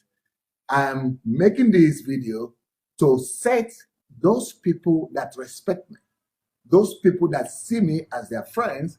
I want to make this video to set you free from the burden of responsibility that is attached to being a friend, or that is attached to being a brother's keeper. You know, when you are somebody's friend and anything that happens to that person or whatever that person does, people begin to call you and say, oh, that's your friend. What is happening to that your friend? And then you have to give some answers or some explanations and say, well, okay, I just want to set you guys free from that kind of burden of responsibility. Because, you know, I'm a reformer, I'm a revolutionary, and I know what that means.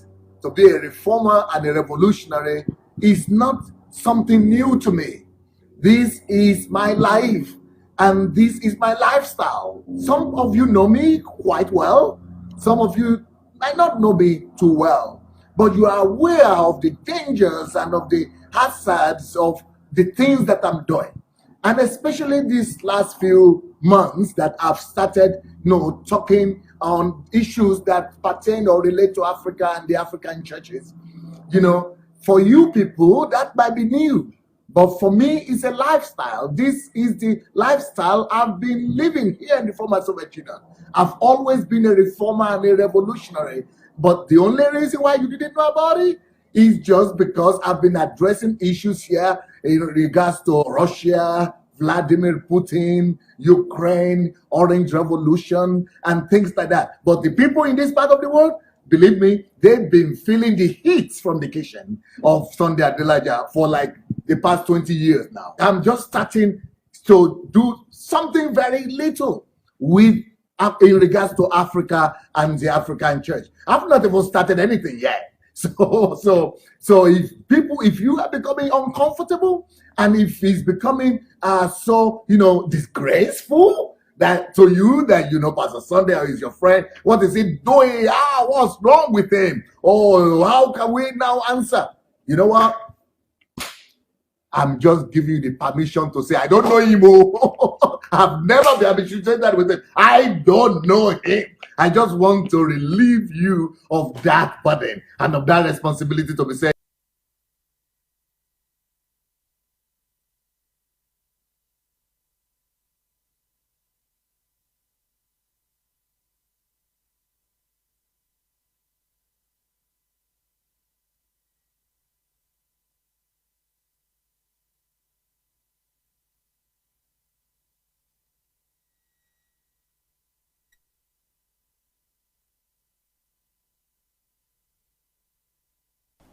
Oh, hello. So this video, I had to stop it because I'm aware it was also played yesterday and it's a very long one and we have a very long way to go. But the beautiful thing is that we cannot overemphasize the role that religion is playing in chaining down our people, in not allowing our people to maximize their potential. And this is what the man has done, to say, I'm going to take a stand. And it doesn't matter what relationship it cost me, even if you that is watching me now we say you don't know me, it's okay. This is not some sorority. You don't have to claim familiarity. But for what I stand for, I must stand for, and then people must be free from the shackles of religion. And I bet you today that if 50% of those who are bound by religion in Nigeria today are free, they would have the capacity to think and to be able to produce. Productivity will increase in Nigeria. We've seen this so many times. How many times have we seen this, that people who are civil servants, who are meant to be productive in the office, are going for prayer on a work day, are going to the mountain by 12 noon on a work day, are sitting somewhere gisting and calling a prophet on a work day? How many times have we seen that? There's no diligence, no love of work, because it is what religion has placed in the head of Nigerians. Very true, very true, very that true. One day of favor is better than days of labor. And now I've never seen one country that has been built on the basis of favor. Not one. And DSA stood to say, no, this chain of religion must be broken. And of course, it has cost him a lot. But he said, I'm ready to die for Nigeria. I won't keep silent. That's what the man said. And why is he not keeping silent? Not because he has so much to gain, but because he knows that if Nigeria must move at a very good pace, people must be free from this bondage. So every time he's thinking about the shackles of this religion, he's also thinking in light of Nigeria, and then from the viewpoint of a patriot, trying to free the mind of his people from what has held them bound.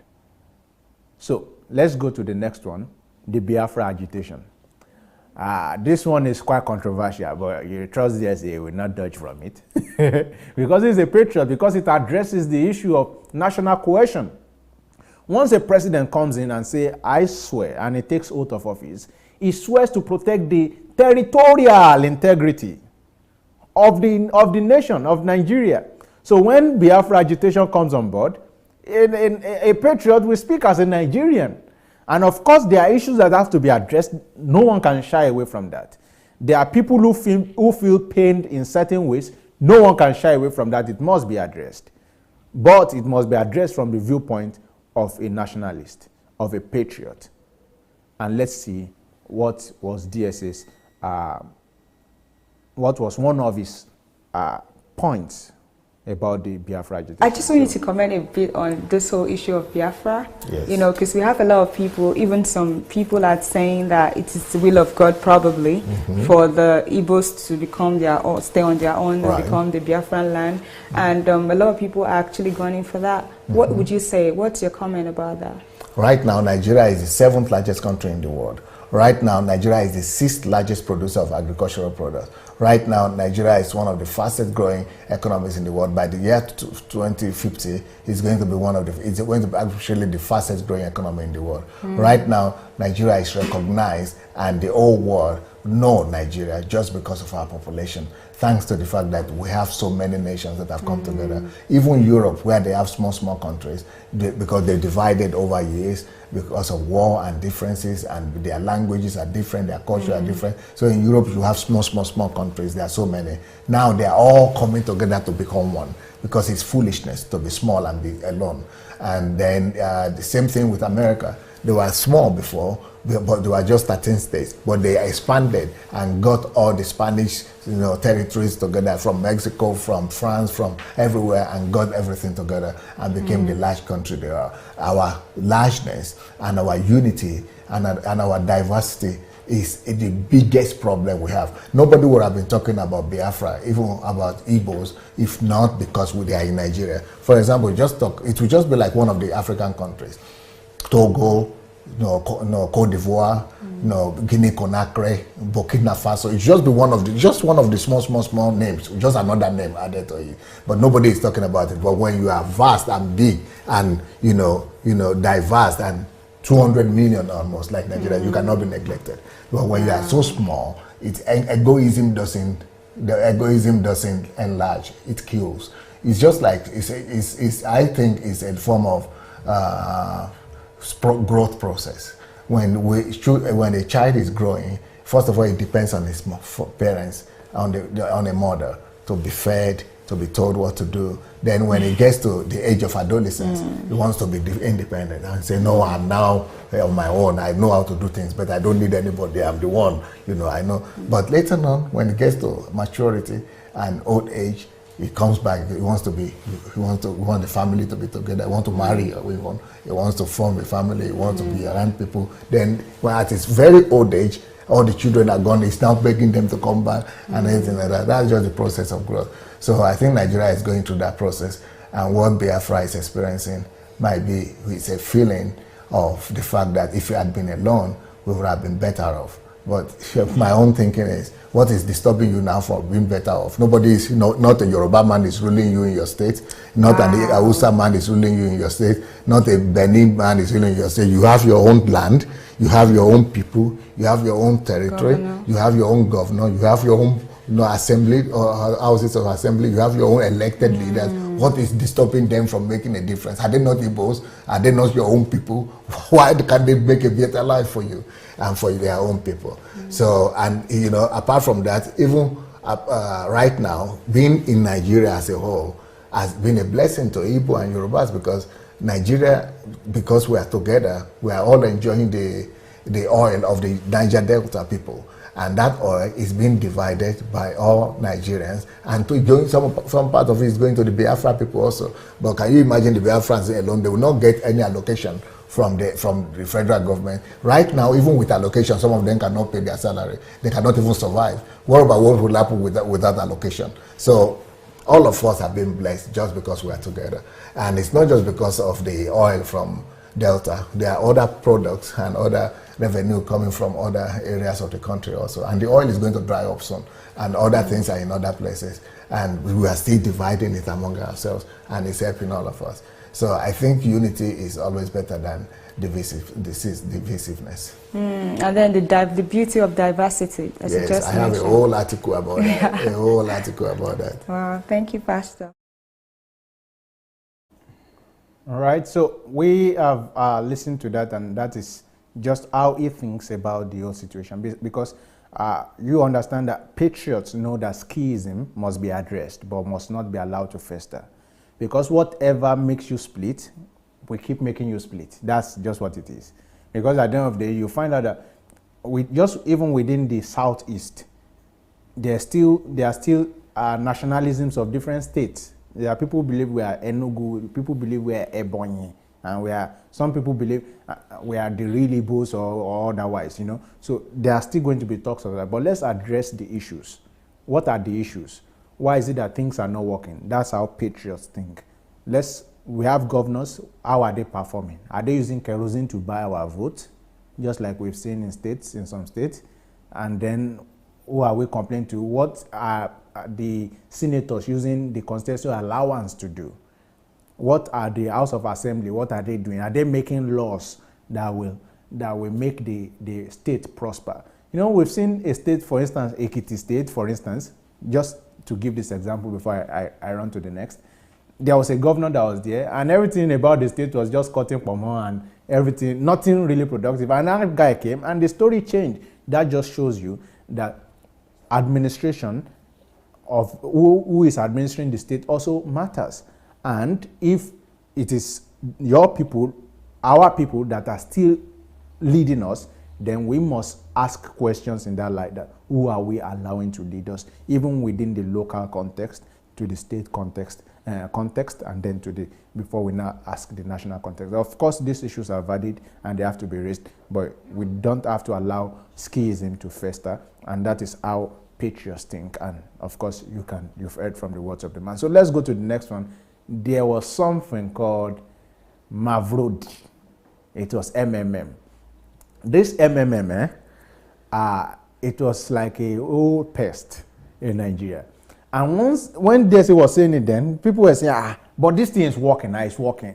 Leave us alone. It's working. In fact, people they rented the whole hall. They were celebrating MMM. MMM was really working for them. So, but after DSA won, the thing crashed, because of course DSA has been in Ukraine, or the former USSR, where the Mavrodi guy was from himself. He was a Russian. He died sometimes maybe 2 years ago. So DSA knows about the scheme, the pyramid scheme. Of course, that's the same structure with the church, but DSA had won and people were not listening. But it became something else. So let's listen to what DSA said in the aftermath. Our first question is from someone who says that he has read your articles on MMM. He said, I took part and I have left before the freezing of accounts, but I am now feeling guilty that I got involved. How do I get over my guilt? It's simple. That person knows the people he brought into that scheme. Because the only way you make money in that scheme is if you bring some other people with their money.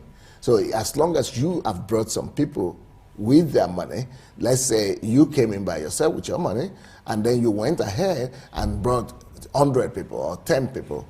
If you say you left, you know, it's not a joyful thing that you left, because leaving sounds like, oh, I escaped, oh, it didn't affect me, oh, I'm lucky. So because I left before the thing was frozen, then I'm the smart one, I'm the lucky one. But the good thing with you is that you have a conscience. And because you have a conscience, you are able to actually, you know, admit it that you're feeling bad.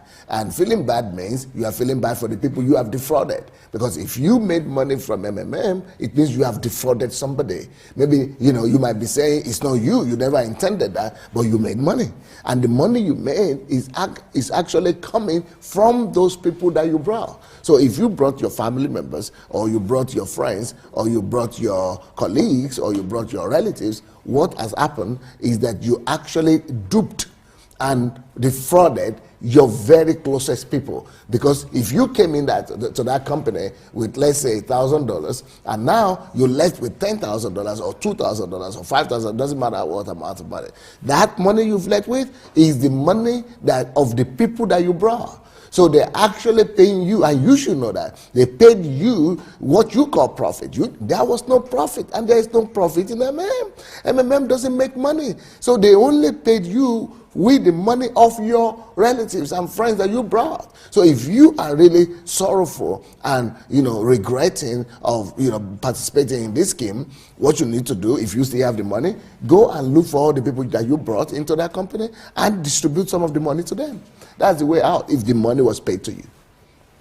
Well, and definitely it was paid to you. Wow. You know, I remember this season of MMM. It was just overboard in Nigeria. But you know what I want to point out about Dr. Sunday, him being a patriot and him being a Nigerian, from these two examples you've used, addressing the MMM issue and addressing the Biafran issue. It is, like I said before, when Dr. Sunday writing those books, it is with these ones, you know, this is a court session of an ask. Yeah. But people would not believe that Dr. Sunday has lengthy articles. I don't know how many words, but I'm sure they're in there, maybe tens of thousands. That's why I just left it. Of words. He has lengthy articles where he was addressing the issue of the Biafra. He has articles that he wrote just to address MMM. And I mean, just to enlighten people that, hey, this Biafra thing you're talking about, I need to bring light into this situation. This MMM thing that people are saying it is working. Dr. was even saying at some point, some pastors were calling him and saying, Pastor Sunday, you don't know how people are suffering here. People are suffering. And this thing is bringing money. And they use church money to do MMM. Yes. people are suffering. And people are, but Dr. was trying to say, but look, I'm trying to present it. Go and read my article. I'm concerned. And you know, anyone who knows Dr. Sunday, he has said it before that it's not like the Nigerian politicians who just come out and just speak because they want to just make a statement.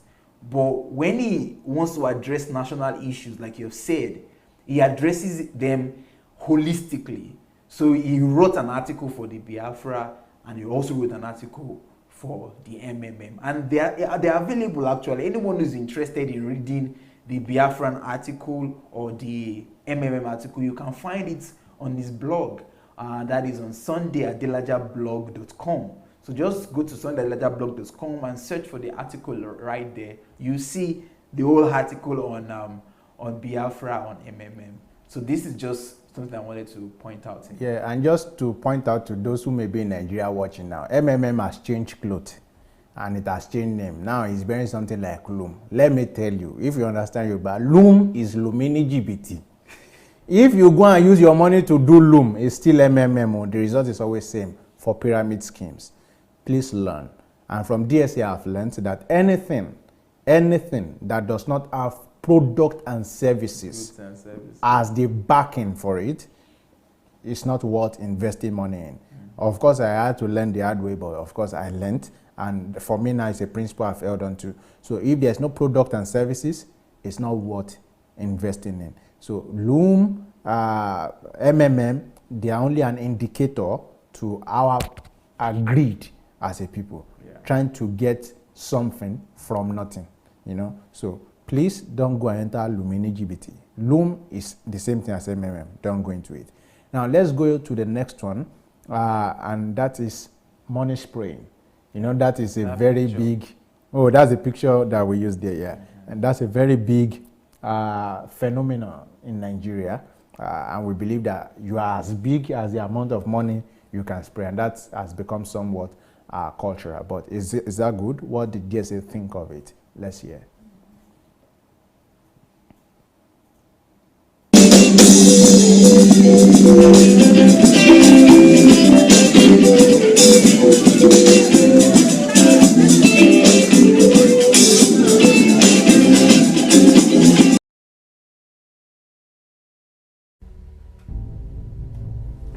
Hello everybody, my name is Sunday Adelaja. I'm a Nigerian living in Europe, and ever since I could remember myself, I have always seen this practice among my people.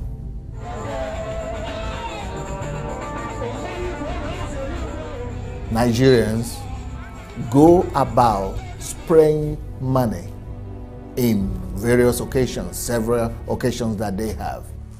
I have decided to start a campaign to stop the spray of money in Nigeria.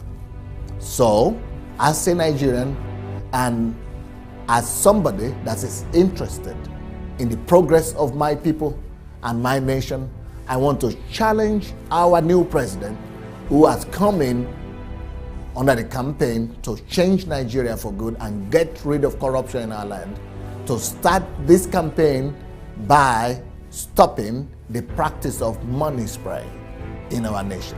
So if you support this movement, if you are a Nigerian or you are an African or whoever you are, and you see what is happening right now, money being sprayed, and most of this money are coming from our looted money, from the money that are meant for the ordinary people.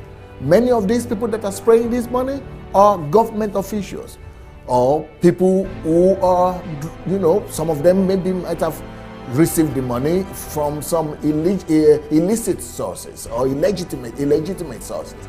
And when you practice and allow this kind of practice in a society, young people are seeing it, and everybody is dreaming of growing up one day and being able to spread dollars, US dollars like this. Please, let's support this campaign. Let's stop money spraying in Nigeria. And I want to also talk to the Senate, to the House of Representatives to pay attention to this. Let's stop money spraying, the act of money spraying in our culture.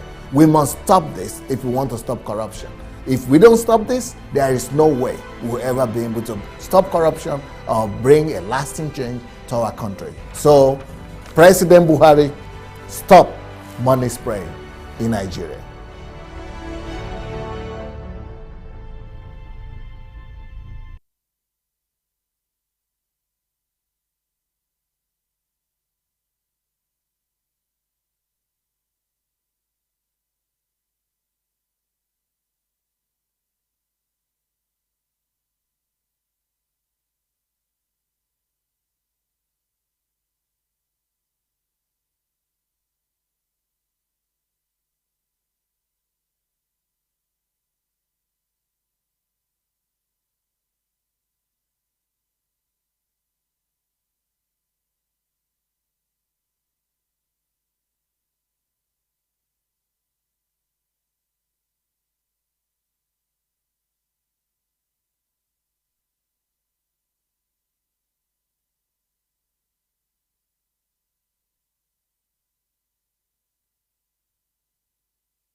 So we'll go to the next slide, and that is training of new generation of minds. And with that, you can see Anu Ojo as you can see Anu Ojo as an example of that. You can see Enyade, you can see how much that man has gone to consume those materials, and I mean, building his mind, changing his mind. You can see someone like Israel Good News Balogo every day. You see Chris Al. You see a lot of people. In fact, many people are coming to understand the mindset of what it means to build a new Nigeria. And so the most important thing is that DSA is training new generation, is training new minds. And I was saying before that even if he personally does not get to the point where he can achieve many of the things he dreams of achieving, there are a lot of people who are ready to take up the mantle, and that's the most beautiful thing, the ability to replicate oneself. And of course, that's what patriots do, because they know that their time is but ephemeral, their time is transient, their time is they are not going to live forever. And so the way to bridge that is to build themselves in so many other points. DSA is doing that. And so the slide you're seeing now is the slide of taking personal responsibility. So DSA takes personal responsibility, and then you can see that in the Nigerian Transformation Project. And of course, a lot has been said about it, but we'll just see a few videos, and maybe we'll not view them fully because we're trying to catch up with time, but at least we'll show you what we're talking about. And the beautiful thing is that all of these videos are in public domain on YouTube, so you can check them to watch the full versions of the ones that we abridged. I mean, the ones we cut short. So let's see the videos under this slide.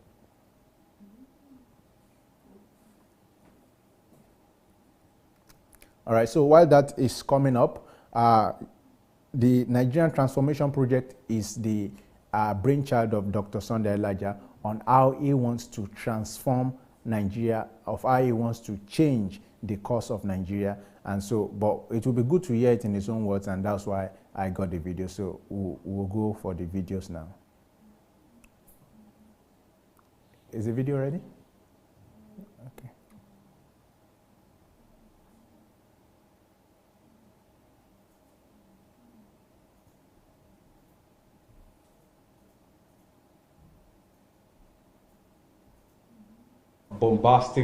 You're a bombastic reformer. Yes. And you've said that your first 10 years in Nigeria, you changed the nation. Yes. They believe that you are being presumptuous. Yes. So do you think this is a possibility if Nigeria were to be handed over to you right now?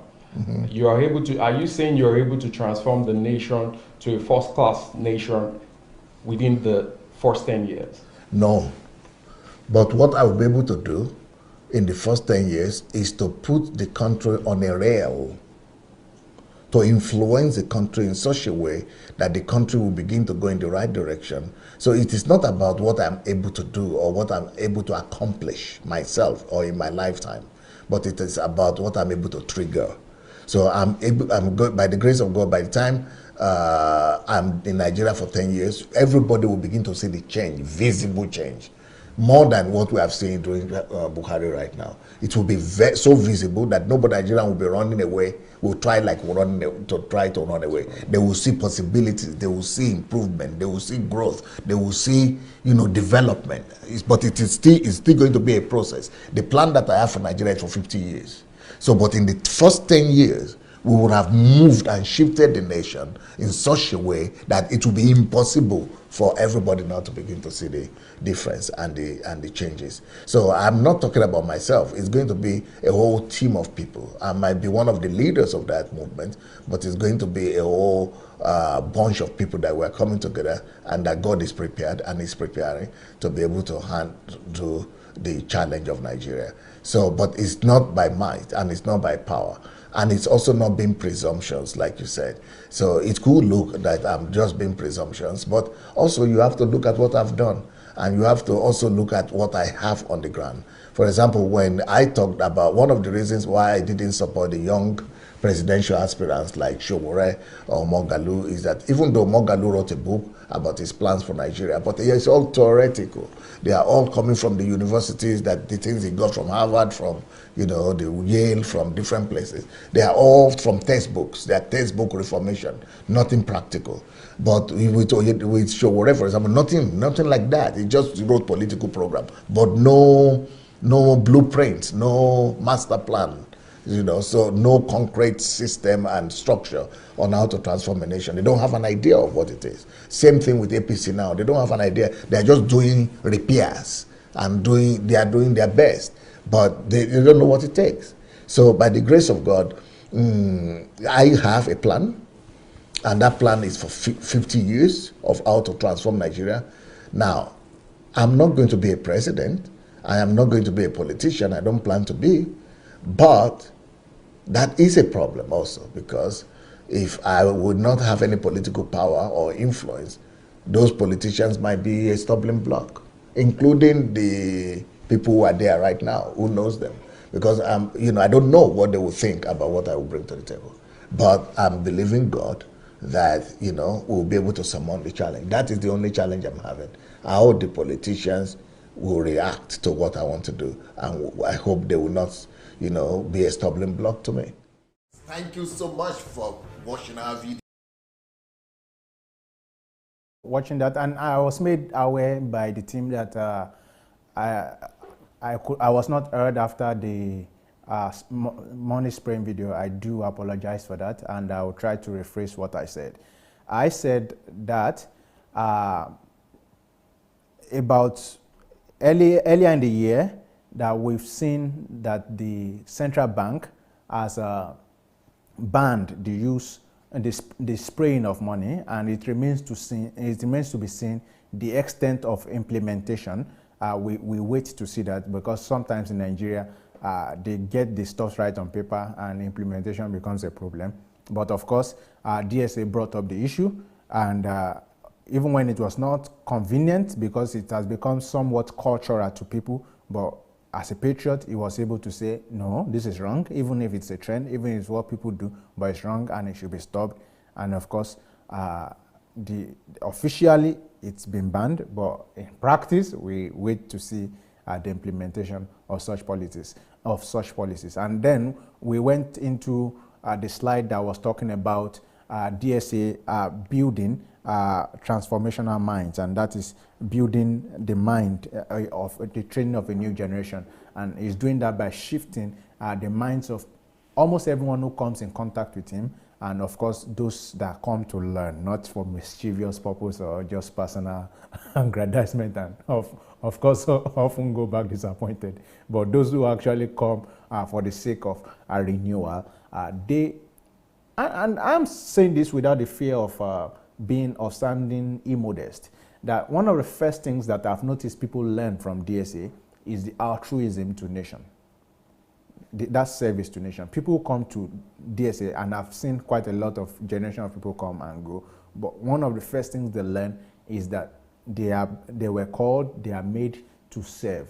And so they are now always looking for what is their area of calling to serve now. So we've seen people come to meet DSA, they discover that, okay, their own line is to minister to widows. And so by the time they are ministering to widows in Nigeria, that's some sort of patriotism, that a renewed patriotism in them. And this is the mind work that we are talking about. And so, but from this slide, we're talking about the Nigerian Transformation Project, which is the whole project in itself that DSA has put together. And there are a lot of videos on YouTube that is, giving presentations on this, and these videos run in 2 hours. In fact, there was a guy who did a documentary on this same topic, but that would be too long to play, and there are many important trends in it that we cannot say, okay, this is the fragment I want to play. So we just looked for some short videos where he was doing some question and answer sessions. So let's look at the next video, which was talking about the age when it's important or necessary to start thinking about national transformation. Let's hear the thoughts of DSA.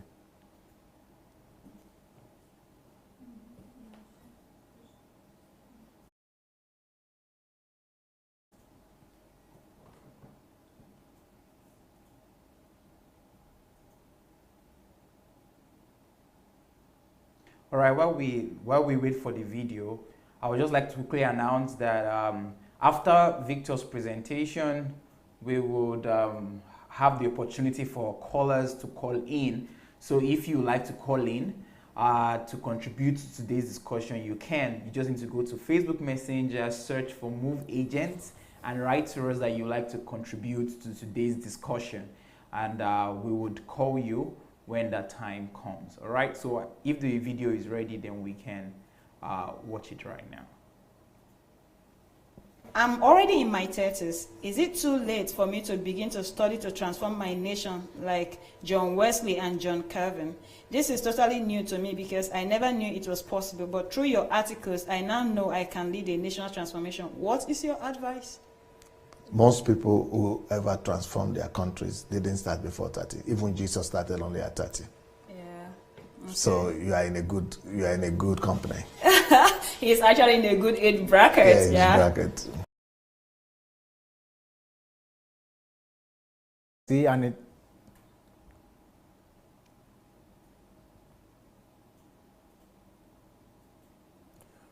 You see, these videos are from Ask Pastor Sunday, and I was telling you earlier that once you've invested yourself in enough knowledge, you'll be able to answer so many questions. So if somebody is saying go and ask Bible about Nigeria question, okay, and go and ask Bible. Let's see what Bible can answer. But I'm sure Bible does not mention Nigeria, and so, but DSA, because he studied so much, you can ask him, and that does not mean he's replacing Bible. It means he has invested so much in knowledge and can answer different things in different phases, and that's why we say life is predictable. But back to this point, why is it that DSA is answering this question about what age can one start? And he's saying that it doesn't matter, even people above 30. Life starts for many people after 30, because there's a despair that comes to the mind of many people who he has come across, who now feel, okay, now we know this, but we now feel like we've wasted time. Is it too late for us? But this is trying to say, no. From the point you discover it, life starts. You can start. The point you discover this is what you are meant to do, you can start. So it's never too early to be patriotic, never too late to be patriotic. So you discover the need to be patriotic now, please move ahead. And that has been so for many people who have built nations. So without further ado, let's move to the next slide. And the next slide talks about DSA helping. The next slide, please.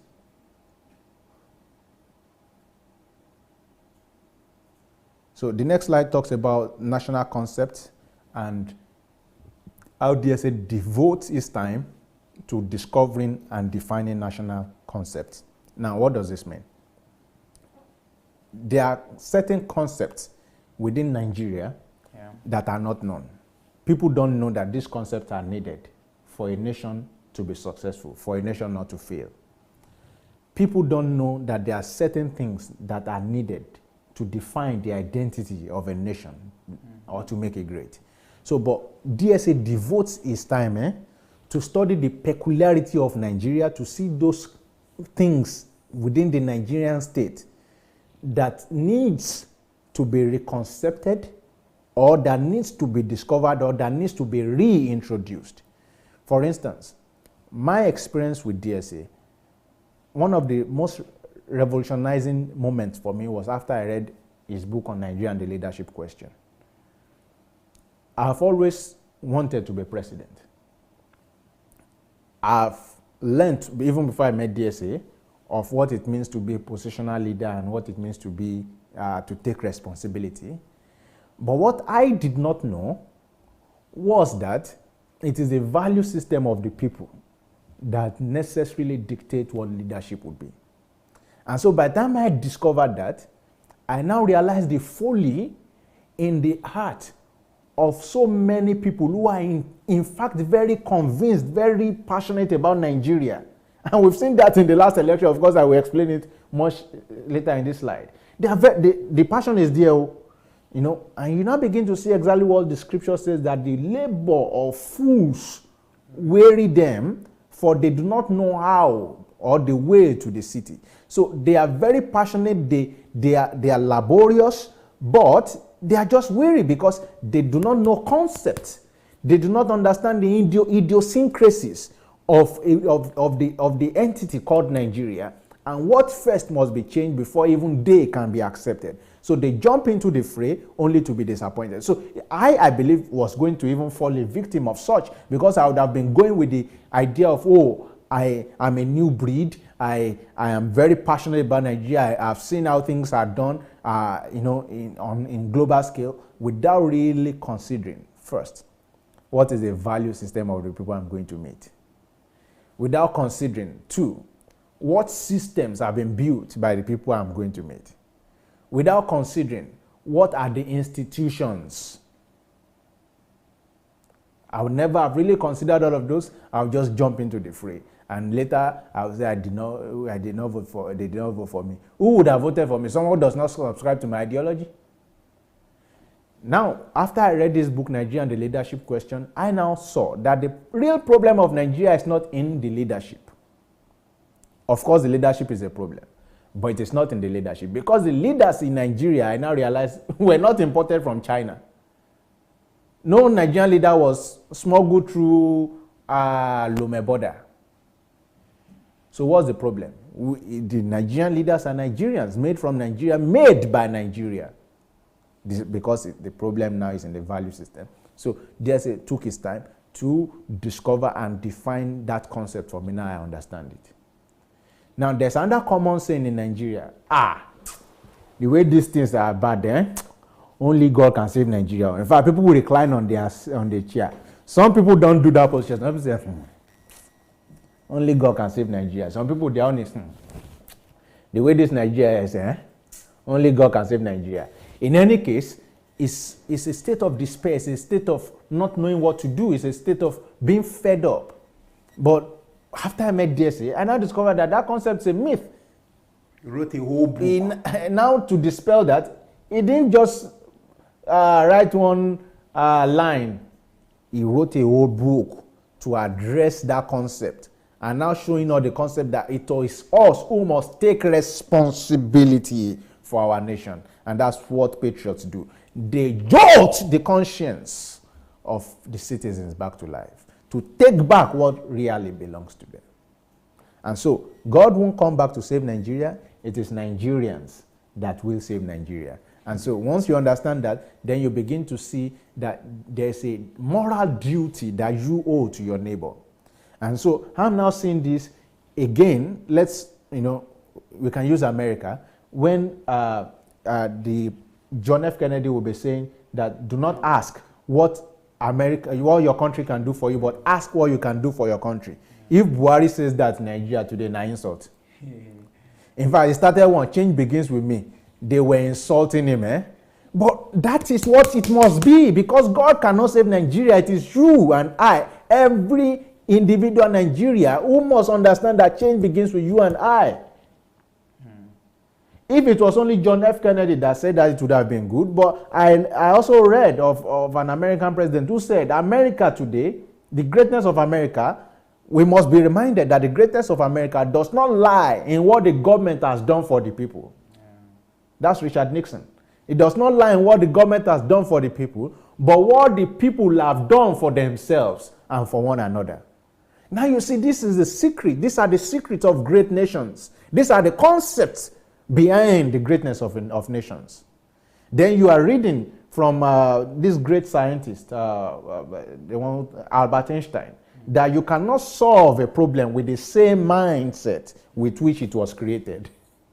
So we now understand the concept of rising above where we are or where we used to be for us to be able to tackle certain situations. So we cannot leave Nigeria and say it belongs, only God can save Nigeria. Since 1960, it has not achieved anything. And that's why it's still not achieving anything today. That concept of if you pay tithe, things will not be tight for you. What has it done for Nigeria? Because it's the same mystical approach to nation building.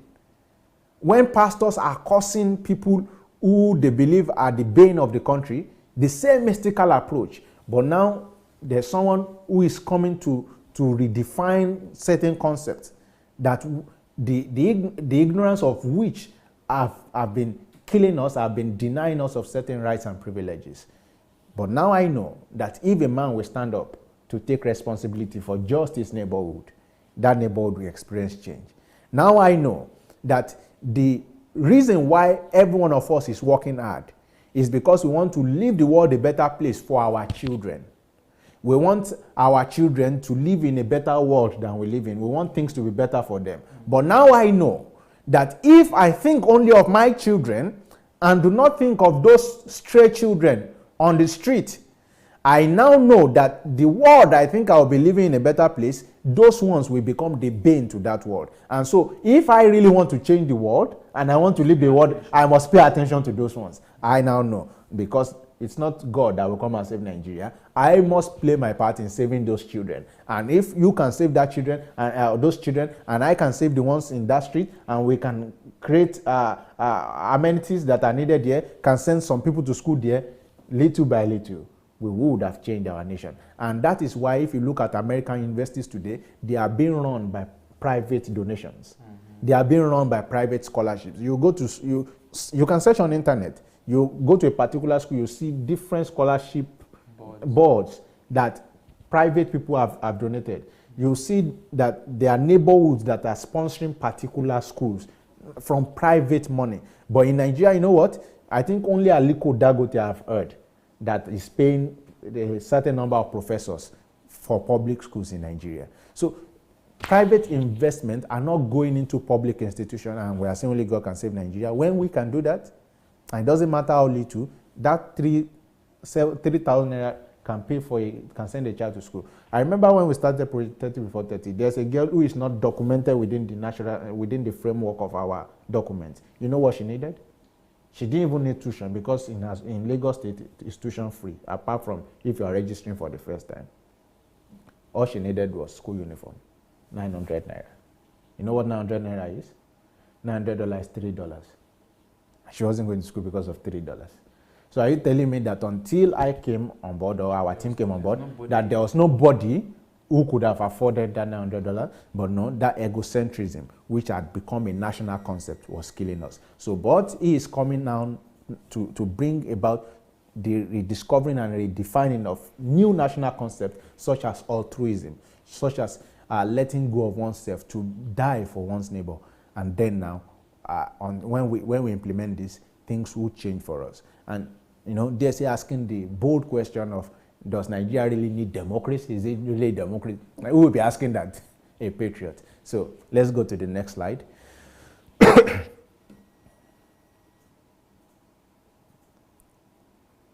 Yes, so DSA recognizes the beauty in our diversity. In a country as diverse as Nigeria, you'll find some people who will always be looking at the things that disconnect us, the differences that we have, and we'll be talking about those in bad light. Like I read of a guy today who was saying, for instance, that until the people of his own tribe produce a president, that Nigeria will not know peace. And that person is meant to be an elder statesman. No, patriots don't talk like that. Patriots see the blessings and differences. And so DSA, in noticing and understanding this, dedicated a whole book, The Beauty in Nigeria's Diversity. And it's a very good read. I urge you to go and study that book. And there's another one called The Purpose and Calling of Nations. So once you understand the beauty in diversity, then you must understand how did certain people group come together to form a nation. So once you understand how they're able to come together, then it may also help you to appreciate the differences that are within certain people groups. So for instance, do you know that there is no natural country in the world? The most homogeneous state today is the state of Israel. But what if I told you that the state of Israel as you know it today are mostly Europeans who were brought from different countries in Europe, from Slovenia, from Germany, who, in fact, that's why you see that even in the state of Israel today, they have a policy that says if you were known to be a Jew, if you have some form of Jewish, and you have to be white, of course, that one is not, the apartheid there is not, it's so glaring for everyone to see. But of course, you can see that they know that if you are Jewish of any state, you may be American, you may be French, you may be Ukrainian, you may be Russian, and I'm telling you the number of places that you can find people who identify themselves to be Jews, they repatriated them back home, and then you can still come back to claim the citizenship of your state. That shows you that there is no natural country in the world. And not to talk about the land grabs that they are doing and their expansionism and all of those. And I'm still saying that for the most homogeneous state. So every state, every country is created somehow. They started from somewhere.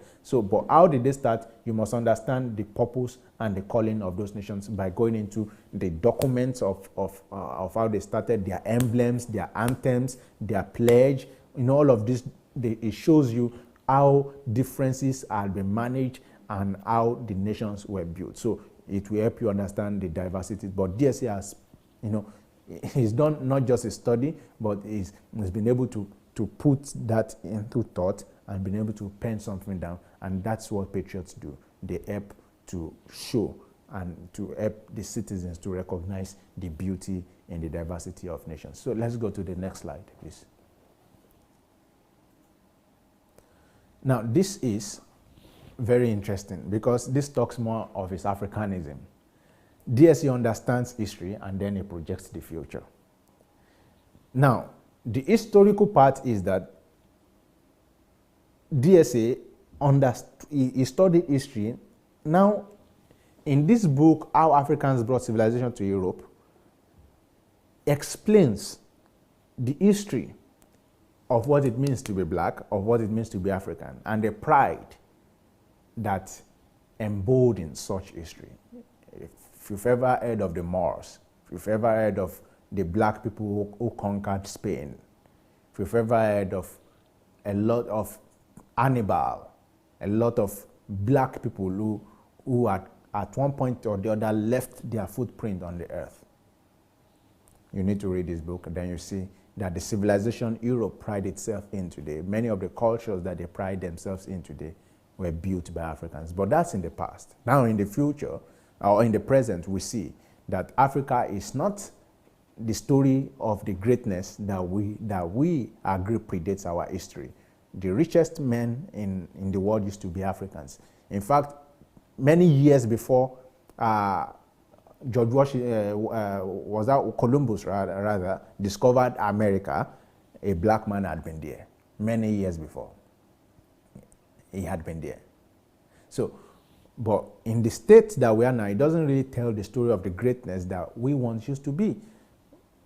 And how do we solve it going forward into the future?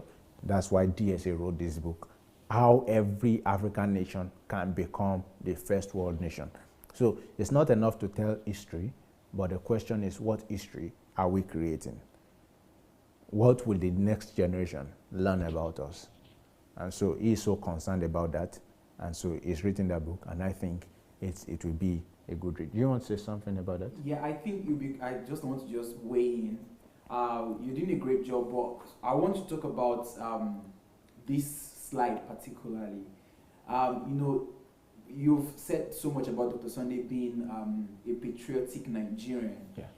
But I think what I see in this slide is Dr. Sunday moving beyond the boundaries of Nigeria as a nation, but now going to address issues as an African and addressing matters that deals with his race.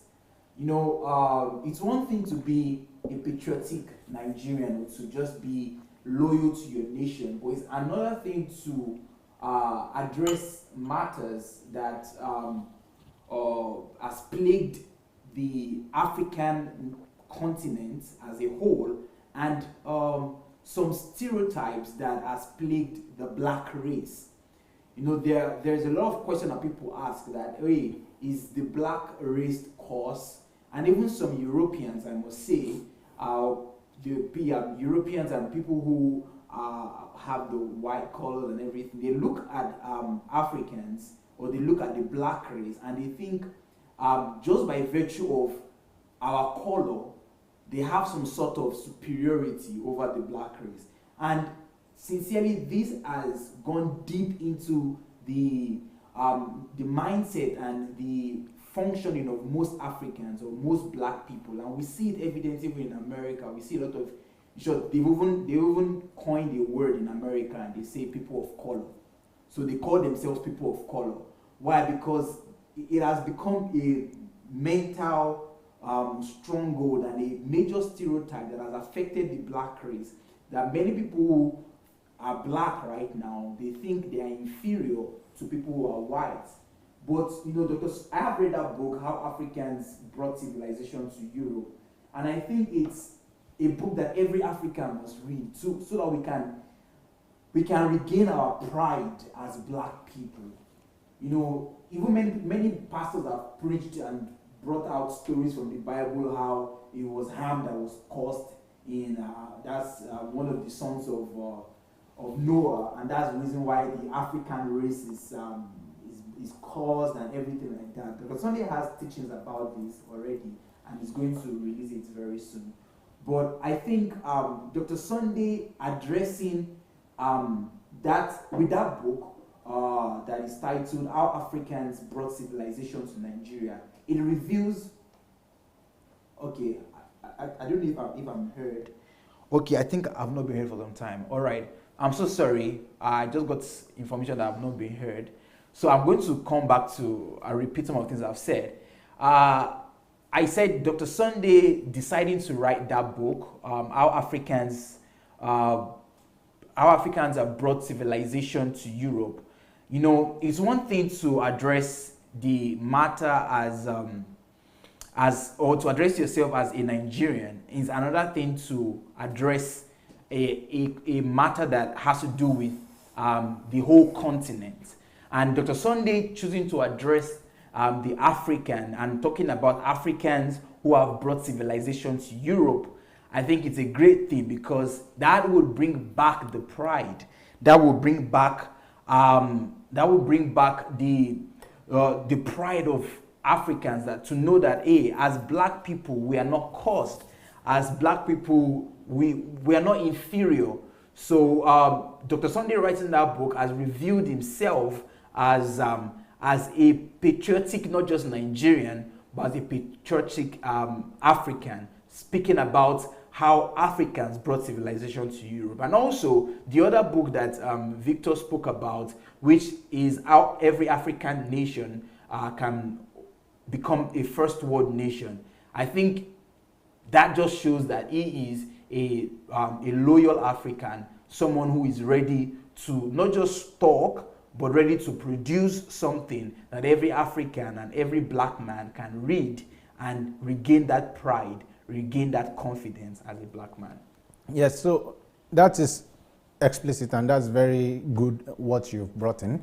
And I was very also particular in choosing the two books here, because one talks about the history and then the other talks about the projection for the future. So I think DSA is so brilliant because you know, if I was going to do this, one of them could have been probably a chapter and the other one a chapter, but he pays so much attention to details, and I think that's one of his characters, and that makes him great. But of course, to do justice to his Africanism, he shows you that he doesn't just think about Nigeria, he thinks about Africa. And so many times he said that what he is trying to build in Nigeria, he hopes that he will be able to replicate such models across Africa. And of course, he thinks so much of Africa, and that's what I was saying, that the difference between nationalism and patriotism is patriotic and thinks of Nigeria from a global viewpoint. So let's go to the next slide, please.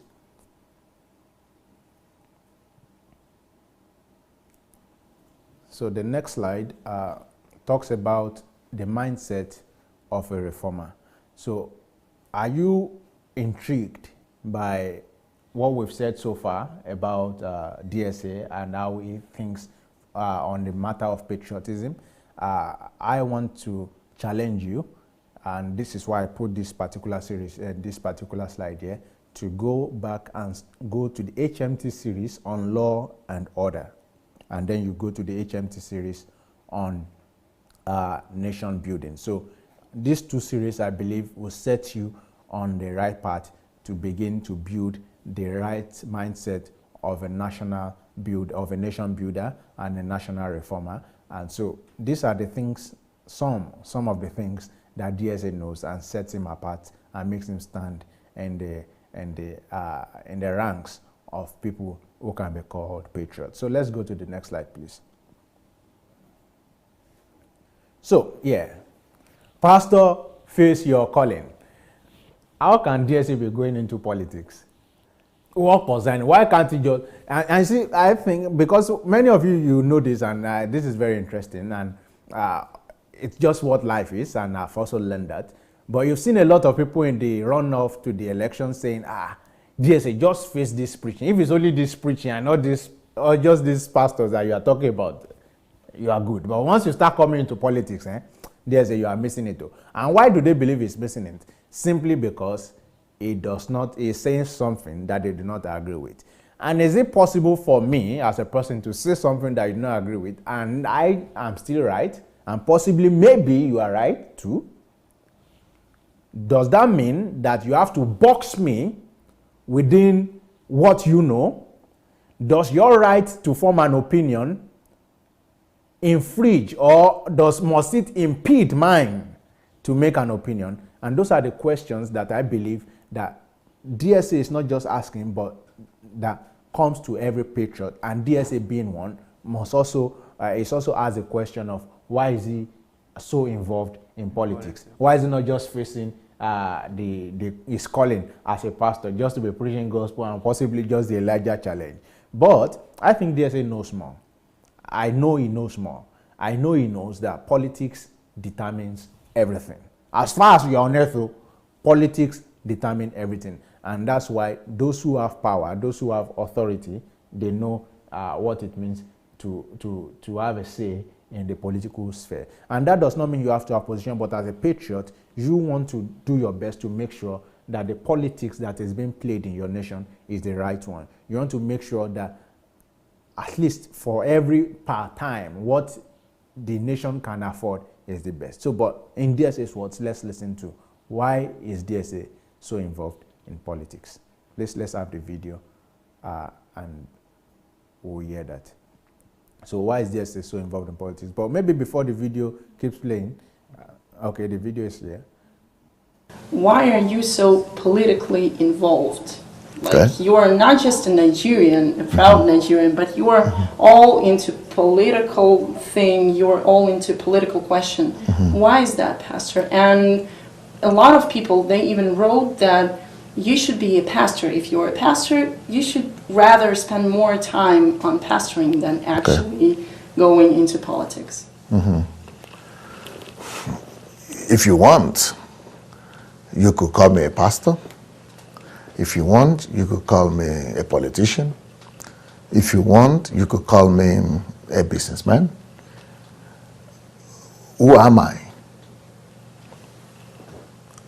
I am a God revealer. I think that is my primary calling and purpose on the earth. I must carry God to everywhere where there are humans. I must be a God revealer to my generation. So why politics? Nothing is as influential in our world today as politics is. If you would not influence politics, let me tell you something. Politics is going to influence you. So it's one way or the other. Either you are the one influencing it, or you are being influenced by it. I'm not here to be influenced by some ungodly policies. I'm here to bring heaven's policies, to influence the earth. I am a kingdom carrier. I must bring the reality of the kingdom of God down here on the earth. And anywhere that matters, God must be reflected there. God cannot be separated from his creation. God created politics. God created men that are there. So those people need him. They need to hear from him. So if all these people are walking under God, they must hear about God, and they must be compelled to deal with God. And that's what I'm here for. So if you want to call me a pastor, call me a pastor. If you feel I'm not a pastor, call me anything you want to call me. I am fulfilling my destiny and my calling. Beautiful. So pastor is eventually facing his calling. So there's no intellectual antagonism between pastor face your calling and then pastor being involved in politics. And of course, it's always about the right mindset. It's about him revealing God in what he is doing. And that's exactly what it is about and what it is about. So DSA has answered why he's so involved in politics. For him, it's about bringing it as it is in heaven, the will of the Father, and revealing it here on earth. But maybe I'll hear Ano's viewpoint shortly on that before we move to the next one. You know, I always like listening to Dr. Sunday when he talks about things like this. Speaking about him being a God revealer and a kingdom imposer. And he said something that is very profound. You know, he said, see, there are two things. It's either you influence politics or politics influence you. It's either of those two. So either you influence politics or you are influenced by it. And so he goes ahead and he says that he's not going to wait for politics to influence him and for people to be influenced by the world, but he's going to carry the kingdom of God and influence the policies of this world with the policies of the kingdom of God, being a kingdom carrier. Yeah. And I think that's a model for all of us. Yeah, and anyone who has known DSA for long would have known his analogies of being personalities or just being persons. So are you a personality, or are you just a part of the biomass? And so for everyone who chooses to be a personality, they would rather influence their society, they would rather influence the culture, they would rather influence than to be influenced. So instead of waiting for politics to just decide where they go, they would rather decide where politics go. So, and that's what patriots do. Oftentimes the moral director, the moral guide for the polity and for what is done and what of the direction that the nation goes. So I think we would need to move now to the next slide. Maybe we can now move to the next slide. And the next slide here talks about DSA himself doing practically what it means to influence politics. And you know, this is just one little way, and of course there are a lot of things that are behind the scene, but you can see that he did his best to interview young candidates, I mean those who are called the new breeds, in the runoff to the 2019 elections, to hear what they have to say, to hear the argument, to pick, in quote unquote, to pick their brain and see what they have to offer. And he did that with the most genuine intention of not just giving platforms, but also to hear them out and get them express themselves and let people feel them. And of course, I think that was quite advantageous to many of them. But that's what patriots do. They give listening ears. They create platforms for discussion for new things. So DSA did that in the runoff to 2019 elections. So let's go to the next slide, please. This is very interesting now. Now,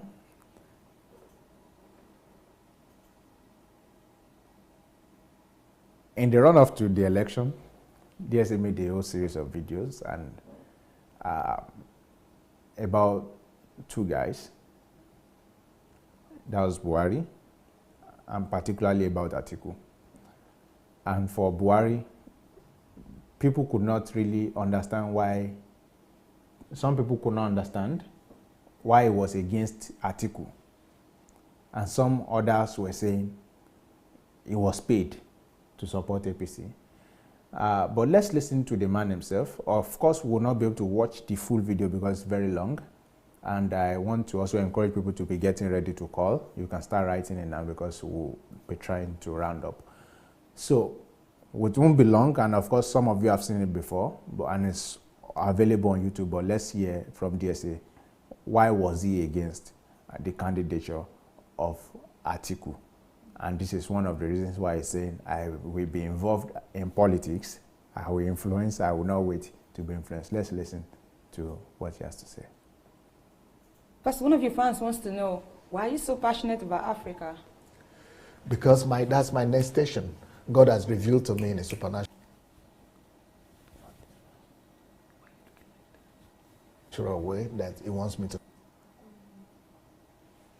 So I think we got the video wrong, so we'll try to fix that.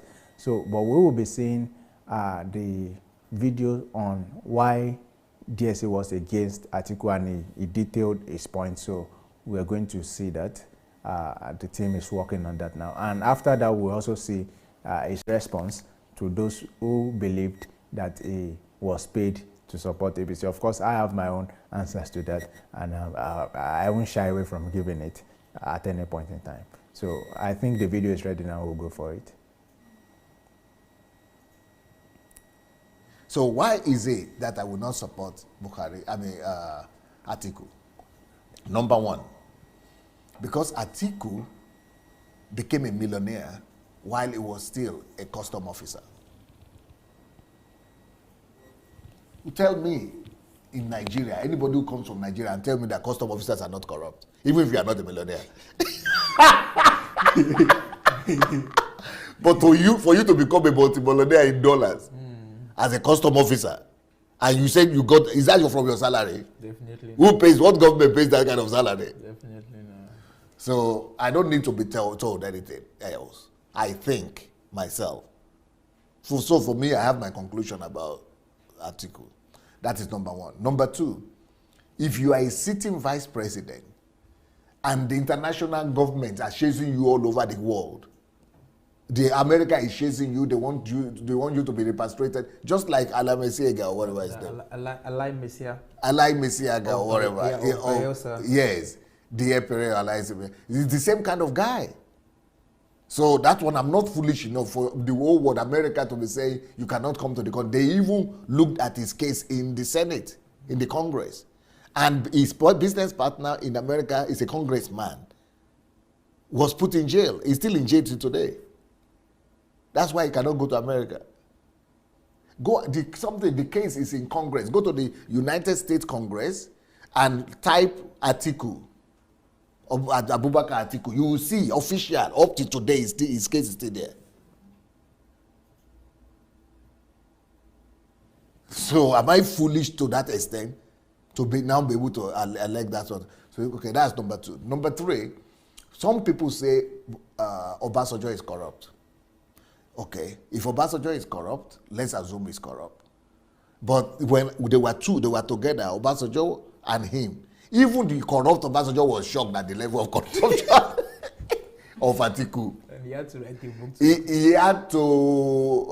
We wanted to actually impeach the guy when he was still there because it was an embarrassment. The way he was corrupt, his own was another level.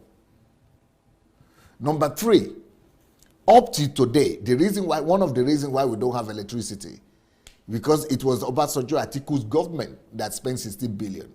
Even though I don't blame them for that because electricity will cost more than 16 billion. But Atiku has a business that is connected to a refrigerator. He's the one importing refrigerator. Generator, sorry, I said refrigerator. Generator to Nigeria. Yeah. And that business is what is not allowing Nigeria to have electricity today. And you want to put him as president? Me, I know crazy. I wanted to say you crazy. But me, I know crazy to that level. My own craziness not reach that one. If he was president and we have spent 16 billion on electricity and and his own business is prospering, and you want me to go and now put him as president? That one, I think that you might even. All right, so DSA gave close to 12 points, but of course, to watch the video, you can go to YouTube and check. You could just write even Dr. Sunday Adelaja and write article to come out straight away. You are going to see it.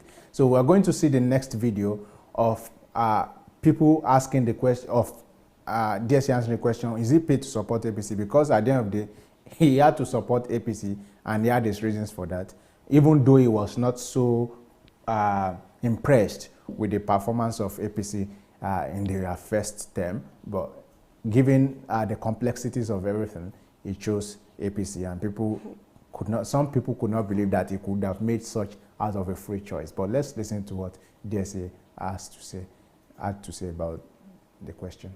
Why are you silent now? Okay. Why I'm silent now? I have my reason why I'm silent now. The reason why I'm silent now is because I rate the government of Buhari to be just 40% of my own expectation, 30 to 40%. I didn't give them pass mark. I think they have performed lower, below bar of what I would have expected them to have done. They are worse than what I campaigned for and what I expected. But then, I would have liked a better candidate and better people to come and replace them. But the way things are right now, and that's why I was giving platform to different people to come and speak, to see who could be good enough.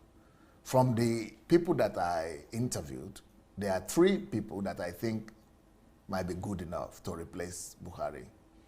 They are mainly, 1, Sowore. I think Sowore, I used to think that Moghalu was the best candidate. In terms of knowledge, yes, he is the best candidate. But I keep on watching the 2 of them, and I'm coming to the conclusion that maybe Sowore might still be better, even though Sowore doesn't have the knowledge that Moghalu has, but he's more active and he's more rugged. So I think I would rather pick Sowore right now than Moghalu. But the 2 of them are qualified. They would have been very good presidential material. So Moghalu, Sowore, and Tope Fashua is another one I think is he's the one that has the best idea of all of them all. He has the most revolutionary idea that can turn Nigeria around. But he doesn't have the profile, and I don't think he has the temperament as well. So that's why if any one of those people would have been, any one of these three people would have been the front runner, then I would have been very actively campaigning for one of them. But I know I'm not stupid. I know that they don't stand a chance. But let me now tell you another person that I think I would have campaigned for, which maybe I will still campaign for, but it's still too early to decide. But I don't think he also has a chance. Is Obi Ezekwesili. Obi Ezekwesili is a lady, is a woman, one of the people in that list that I just read, that, yes, would have done better than all the other people that I mentioned. Obi has the passion of Showore and has the knowledge of Mogalu. And also is a woman that women have never been given a chance to be president. So Obi has everything. Believe me, Obi has knowledge not less than Mogalu. Believe me, Obi Ezekwesili not just have knowledge, she has integrity that matches all of them. I think her own integrity is even higher than all the other candidates put together. She has the boldness of Showore. She has the ruggedness of Showore. And yeah, but she has the brain of Mogalu.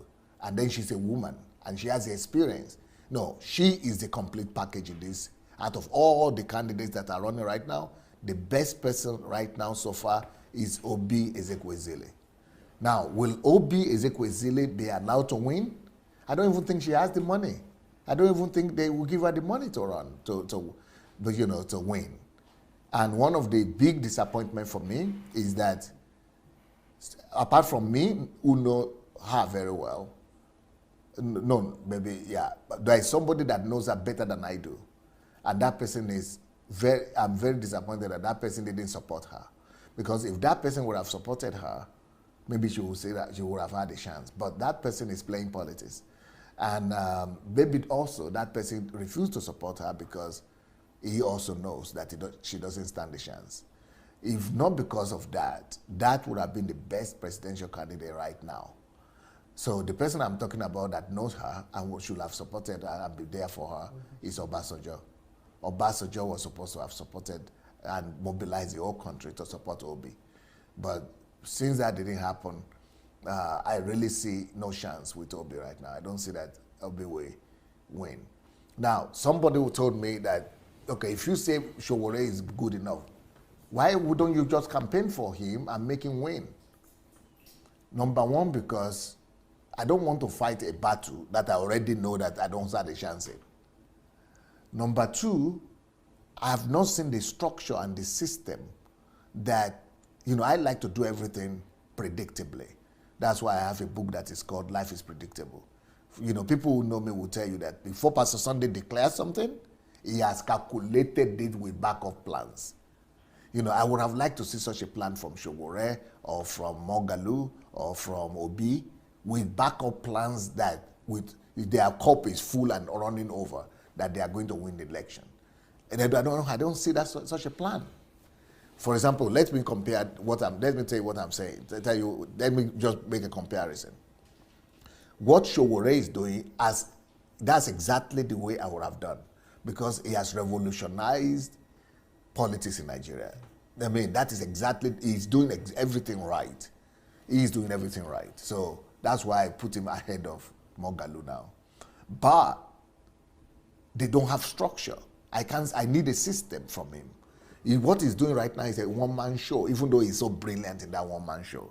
But it doesn't have the structure. But let me show you a contrast and a comparison to what I'm saying. The way we do things here, when we were running to win the election here, I put forward 1,500 organizations. 1,500 organization structures that were set up to help us win the election we were doing the governor, the mayor position of the capital of Ukraine. That is the way we do it. But I see somebody who is very close to thinking like that. And that is because their experience is very experienced in it. I don't see the list here. But I have a list somewhere. Where I saw that Atiku has 300 and something, 350 or 365 different structures, organizations that are already set up all over the country.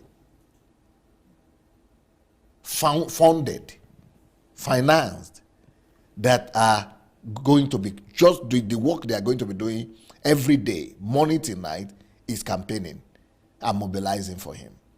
That is the way to win an election. But I didn't see that from Oshowore. I didn't see that from any other guys. They don't have the idea. They don't have the know-how. They don't know how to do it. They are children in politics. They don't know how to win an election. So when you have not presented to me arguments like that, I will not waste my time supporting you. I am not a loser. I believe in predictability of life. Life is predictable. And you must give me the statistics. I must have the scientific methods that you use before I could support you. So because none of them has that, I'm not going to waste my energy to supporting them. If somebody says, oh, they will win anyway, they believe in miracles. I too, but in that kind of miracle, I don't believe it. So, and I'm sure that Buhari has such a structure too, but that is how to win election. So but that is why I am not speaking. I don't see a top-ranking front-runner that I could speak for. And Buhari, I believe that it didn't meet up. It didn't match up with my expectation. So I cannot campaign for him. But if the option and the choice is between Buhari and Atiku, I would rather support Buhari, but I will not campaign for him, but I would rather support him. Thank you so much for watching our videos.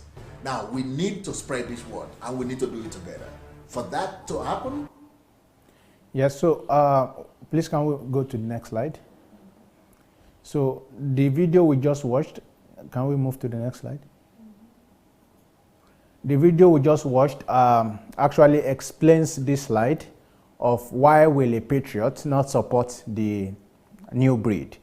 And of course, a lot of people, after DSA had interviewed them, their expectation was that DSA has to be boxed to supporting either of these candidates. And the most vicious supporters were the supporters of a particular candidate who I will not mention here because the election has gone. But those guys were so vicious, They didn't let anybody rest. And DSA was saying that this is why I'm not going to support this particular group of people, not because they are not saying the right things, not because I don't believe that they can do something, but because they simply do not have system, they simply do not have structures. And DSA has always said that a bad structure will beat a good person any day, anytime. So the people they are running against, they have structures. They know how, they have agents in every ward. They have structures put in place that can ensure them victory. And it's not about miracle. Life is predictable. So it's upon the basis of the predictability of life, and that systems must come first, and you must be able to show by statistics, by numbers, how you intend to win, that it is not supporting these people. And that's what patriots do. Patriots are not moved by every wind of trend. So because people are shouting, take it back now, patriots too will start shouting, take it back. No, patriots want to know what is the local standing. What do you have? What is there to offer? And I do not mean to shake any table, but it is what it is. And when we're telling them then, some of them, they were very vicious. They were even till now, some of them are still against us. They've still not forgiven us. But of course, events have come and gone, and those who said the truth are clear. And that is exactly what it is.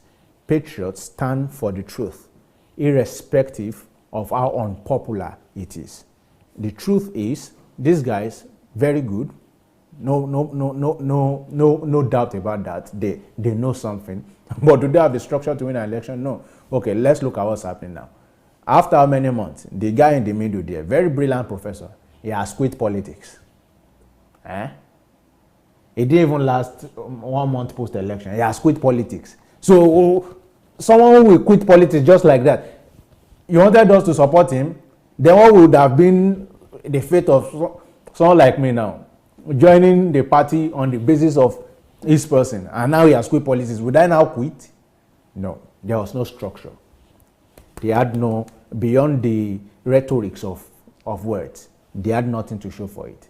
DSA is a realist, patriots are realists. So he's able to see through that. It's not just about populism, it's not just about saying the right things, it's about having the structure to back them up.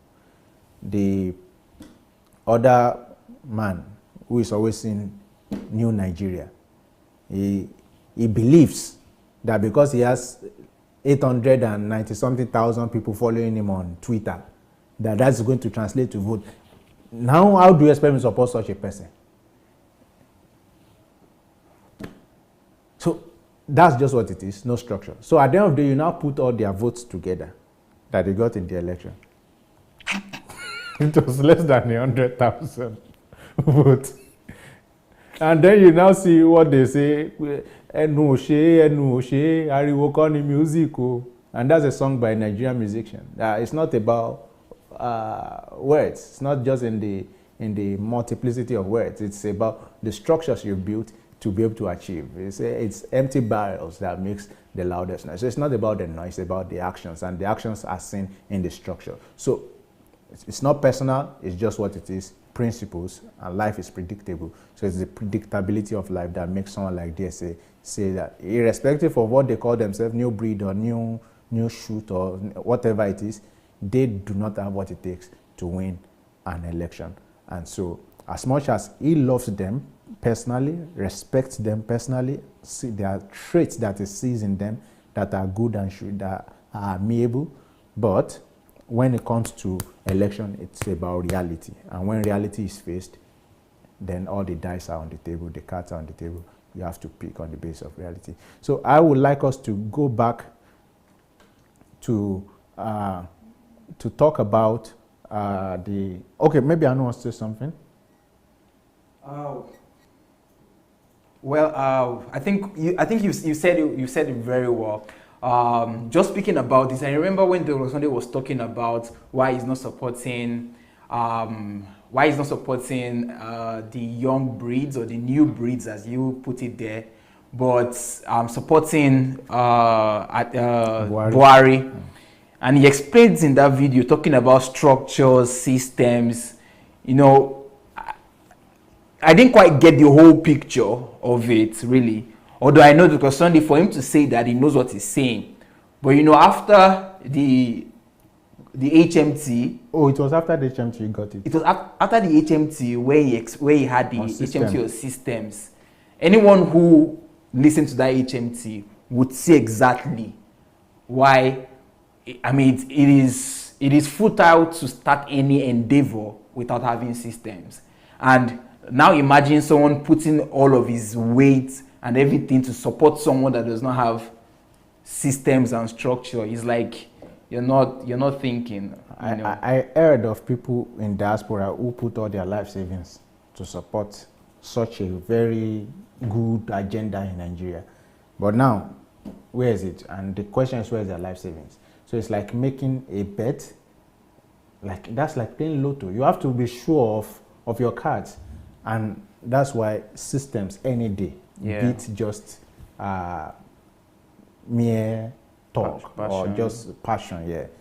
Systems are very important. Yeah, and I think it's also a model that Sunday is giving, because I think all what you've said, before we go to the last slide now, all what you've said so far, I think it's just been about model. It's just trying to show that this is how it's meant to be done, you know. This is how to do it. This is what needs to be done. This is the path to take.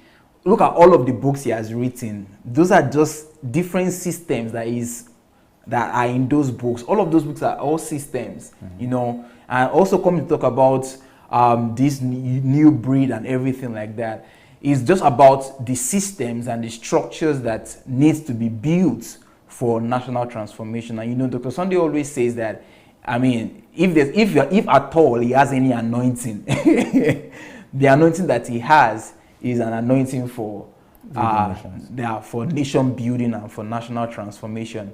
That one, God has given him the grace to do that. So Yeah, DSA'S, Patriots in Nigerian and African. And learning that from him, and all of these things I've learned to see the importance of structure in itself, was why I was asking the question in the lead up to the election that, apart from slogan, tell me the difference between these new parties and the old ones. And now we'll be talking in terms of value system. Do you know that as we are talking today, a chairman of one of these new party and the secretary are suspending and expelling themselves from the same party? The same thing the old ones were doing. So what's the difference?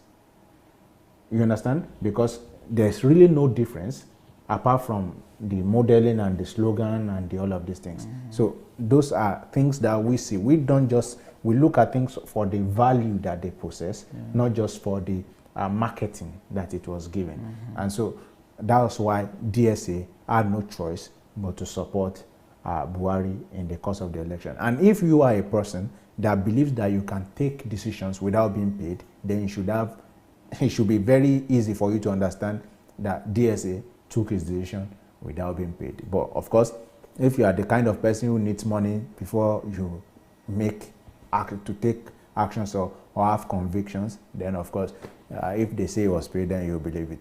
Someone said I got brown envelope. I said no, I got a black one. So you can match with the color of my skin. It's not brown envelope I received. So let's go to the last slide. Here's the last slide. So does DSA want to be president?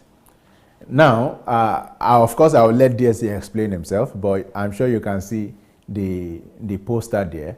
I am the dream. I don't know if you see the picture of the guy who is saying I am the dream. Of course, I am the one who wants to be president.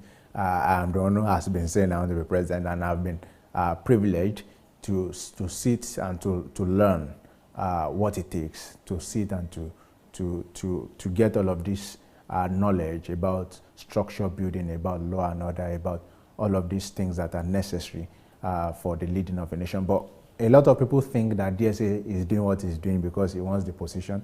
But let's hear from the man himself. Please, let's see the video. If you were giving the offer to become the president of Nigeria, would you oblige? I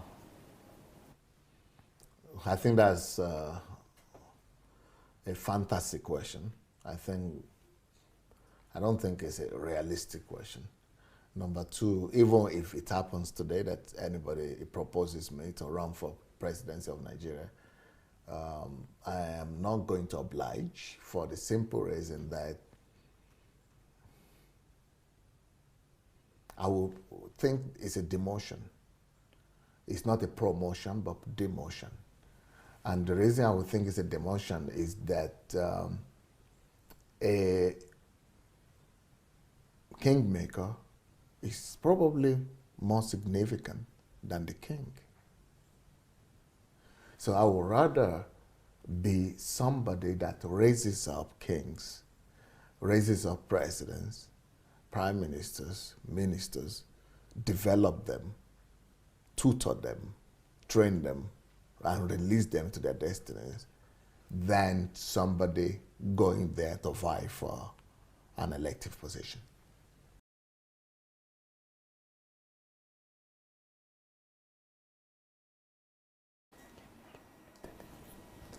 All right, so there you hear it. And like I've said, DSA has no intention to be president. Patriots are more concerned about nation building than the aspiration for positions. And like I said, that was one of the mind shifts that I had with DSA. So I'm more preoccupied, even though I have said I want to be president, but I've learned.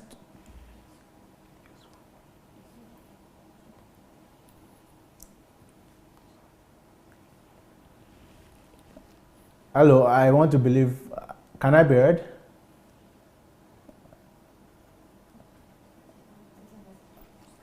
All right. So I think maybe there's an issue with Victor's microphone. We'll quickly try to fix that right now. But before Victor continues his thoughts, I would like to give the announcement for our viewers who would like to call in right now. When Victor is done, I mean, you could go to Facebook Messenger, search for Move Agents, and write to us that you would like to call into the studio, and we'll like to hear from you. And also, I would like to say that we are having a birthday book promo. That's Dr. Sunday is offering his books this month of May at a discounted rate. So if you would like to partake in this book promo, you can write to DSA's office at dsasbooks@gmail.com. dsasbooks@gmail.com. All right. So I want to believe that everything is fine now. Vic. All right. So thank you. So as I was saying, DSA has no intention of being president. He just wants to build the nation. And so in building nation, he understands the process of building people and then building structures. So for DSA, the most important is to build Nigerians, and then to build a structure that will build a better Nigeria. But I am saying, I, BAMISAYE Victor, am the dream.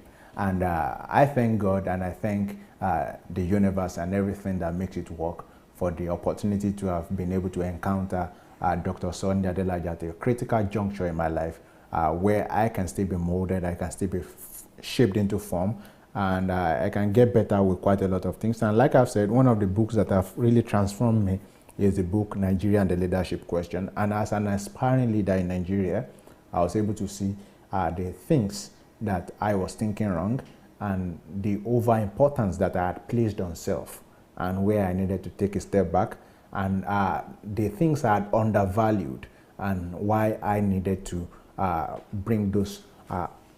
And it's been a very great journey, but it's all thanks to meeting this man who we call a patriot. That's Dr. Sunday Adelaja, and this is his 52nd birthday anniversary, and you know, we cannot but wish him a very happy birthday in advance, and thank him for the good job he's doing. And we look forward to his arrival in Nigeria, so that the good work and the good plan that is put in place can begin to come to fruition. So DSA has a whole lot in plan. I have been opportune to see them, so I know exactly what I'm talking about. Of course, to so many people, it's easier to doubt, and it's not a sin being a Thomas. It's not a problem being a Thomas. At least you want to see when you touch. And the problem is if you now see and you still now don't believe. But it's okay now that you've not seen and you don't believe. No way. Nobody will be holding that against you. So, but, well, all said and done, the patriotism of a man is in how much he believes, fights, works, and dies for his nation. And that's exactly the character traits that we see in Dr. Sunday Adelaja. So I think at this point we would open the floor to begin to receive calls. Now, I don't know if we have any callers. So we'll be taking calls, and then I would like to really hear what Anu thinks in generality. Well, what do I think? You know, it's been a very interesting journey so far, I must say. It's been a very, very wonderful journey. People have been, we've had different speakers who have come right from the 1st of May right to this day, and we've discussed on several subjects. It's been dynamic in every way, but you've also done a very great job. I mean, I'm thinking who would have been a better person to talk about DSA as a patriot, as a Nigerian, and as an African, you being someone who is also interested in Nigeria and also in politics and everything. Yeah, it's been an engaging time, and it's been an enlightening time. You've spoken a lot about the subject, DSA being a patriot, being a Nigerian, and being an African. So I want to say thank you for honoring your invitation and for doing a good job preparing for this presentation. And at this point, I would like to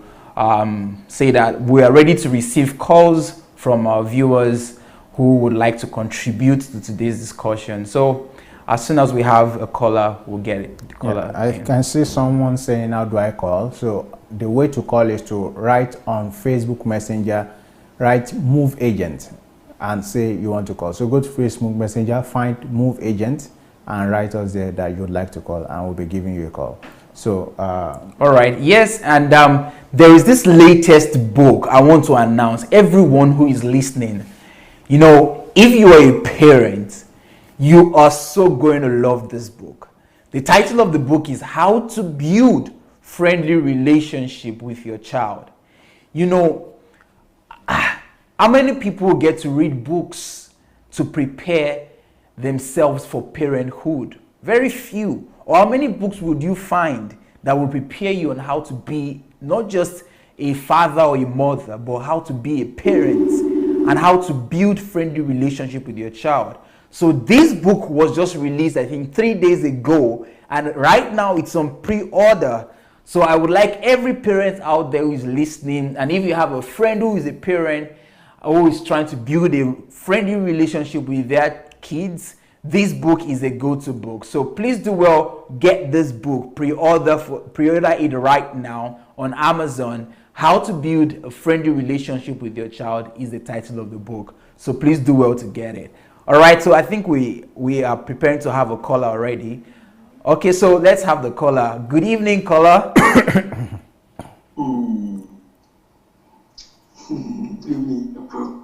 Hello. Who is on the line, and where are you calling from, please? It's innocent. Innocent, your introduction was interesting. Bonsoir. Comment ça va?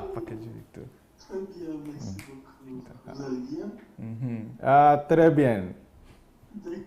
Merci. That's how far you can go. Don't go further, please. I followed everything that is going to fabulous,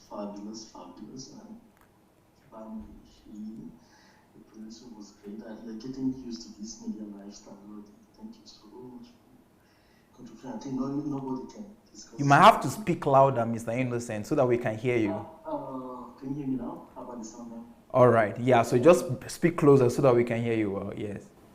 All right. Okay. Yes. I said nobody can be able to discuss perfectly more than you did. Great. What do you think is your most, what can I say, greatest lesson about DSA as a patriot, to his country? What do you think it is? There's something to learn in that direction.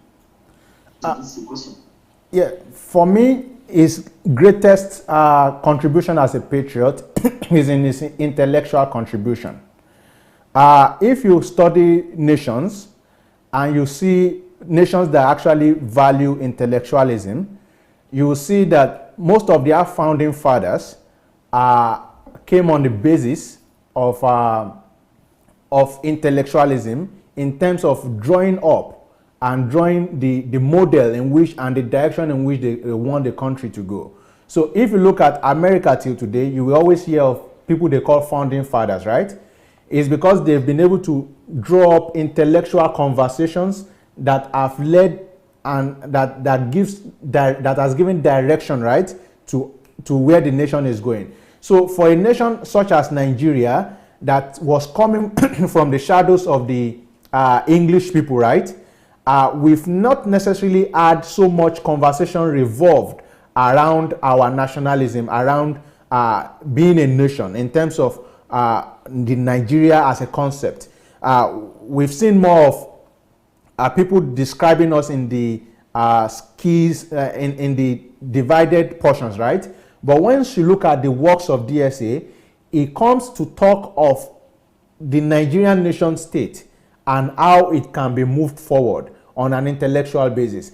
And these works would never expire, right? They remain valid. So for me, that's his greatest contribution. So for instance, if he never, ever goes back to Nigeria, I don't pray that happens, right? But just let's say, he has enough material to help build people, right? So that's his intellectual contribution. He's trained a lot of people. That's his intellectual contribution. The books he's written, the questions he's been answering on the subject of the nation called Nigeria is enough. I know a lot of people focus more on materials, right? How much has he given? What has he built?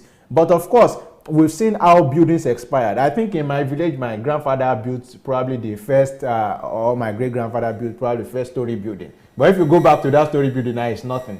And that's why Yoruba people say that the children who we do not train will sell the house that we build. So in Yoruba, the word for train and to build is ko. So they say omota abako akweleta kota. So when DSA gives, even if it does not give material contribution, if it never drops one penny into the ocean of the development of Nigeria, the intellectual contribution that is given, for me, is the greatest.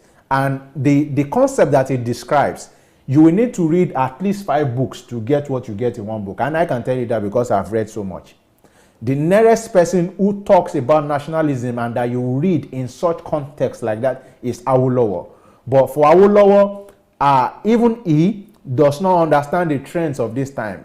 There were things that he prophesied, of course, but he did not know it will go as was. Awolowo was not expecting some MMM. You understand? But DSA, of course, now, for what we see now, he thinks more of 300 years to come. He thinks in that light of the future. So he tries to address things that are seemingly transgenerational. And I think, like, just to be more succinct with the answer, that is intellectual contribution for me is the greatest contribution he is giving as a patriot.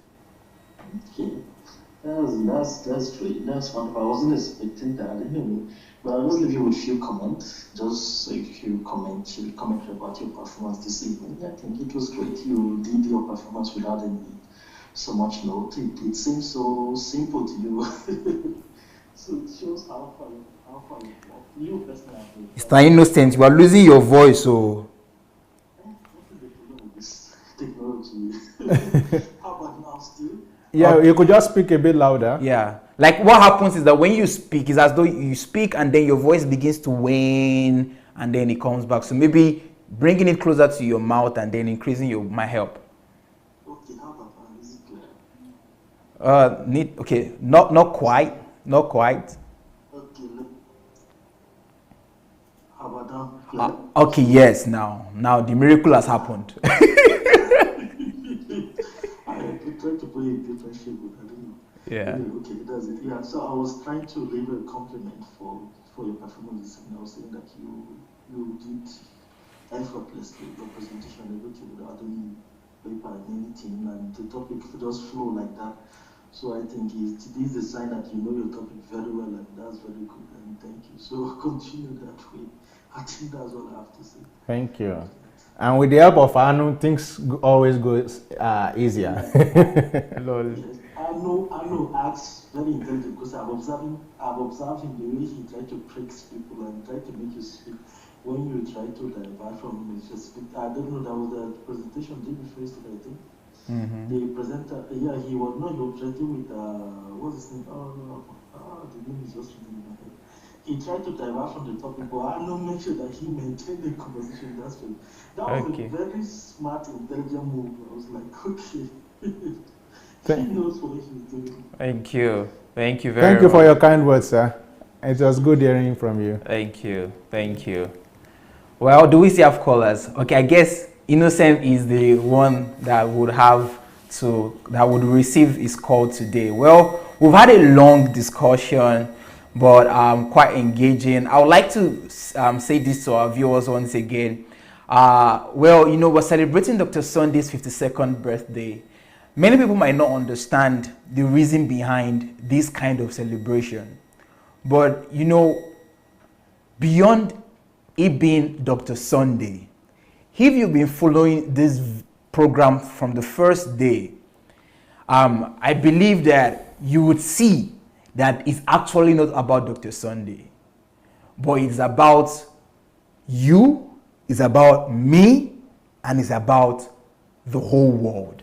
Because all of these things we've been talking about, DSA's chief values, DSA's best books, DSA's being a patriot, DSA a reformer, DSA a history maker. Yes, it might be having DSA in it, but if you're someone who can look beyond the surface and just calm down and look a little bit deeper to see what people are saying and people are producing, you'll be able to spot that DSA is not the center of all that has been happening thus far, but it is about the example he's giving, it's about the model he's giving to the world. It's about the values that is releasing and the principles. What are those things that we can learn? What are those things that we can adopt into our lives? What are those principles that we can begin to apply to reproduce in our own spheres of influence what Dr. Sunday has been able to do in his own? So I want to welcome you all once again to this amazing journey where we've been talking about the different sides, the different dimensions of Dr. Sunday, where we've been able to learn one or two things from Dr. Sunday's life that we can use in our lives. So tomorrow the journey continues. We would keep on speaking about these different aspects of Dr. Sunday's life. So tomorrow join us again.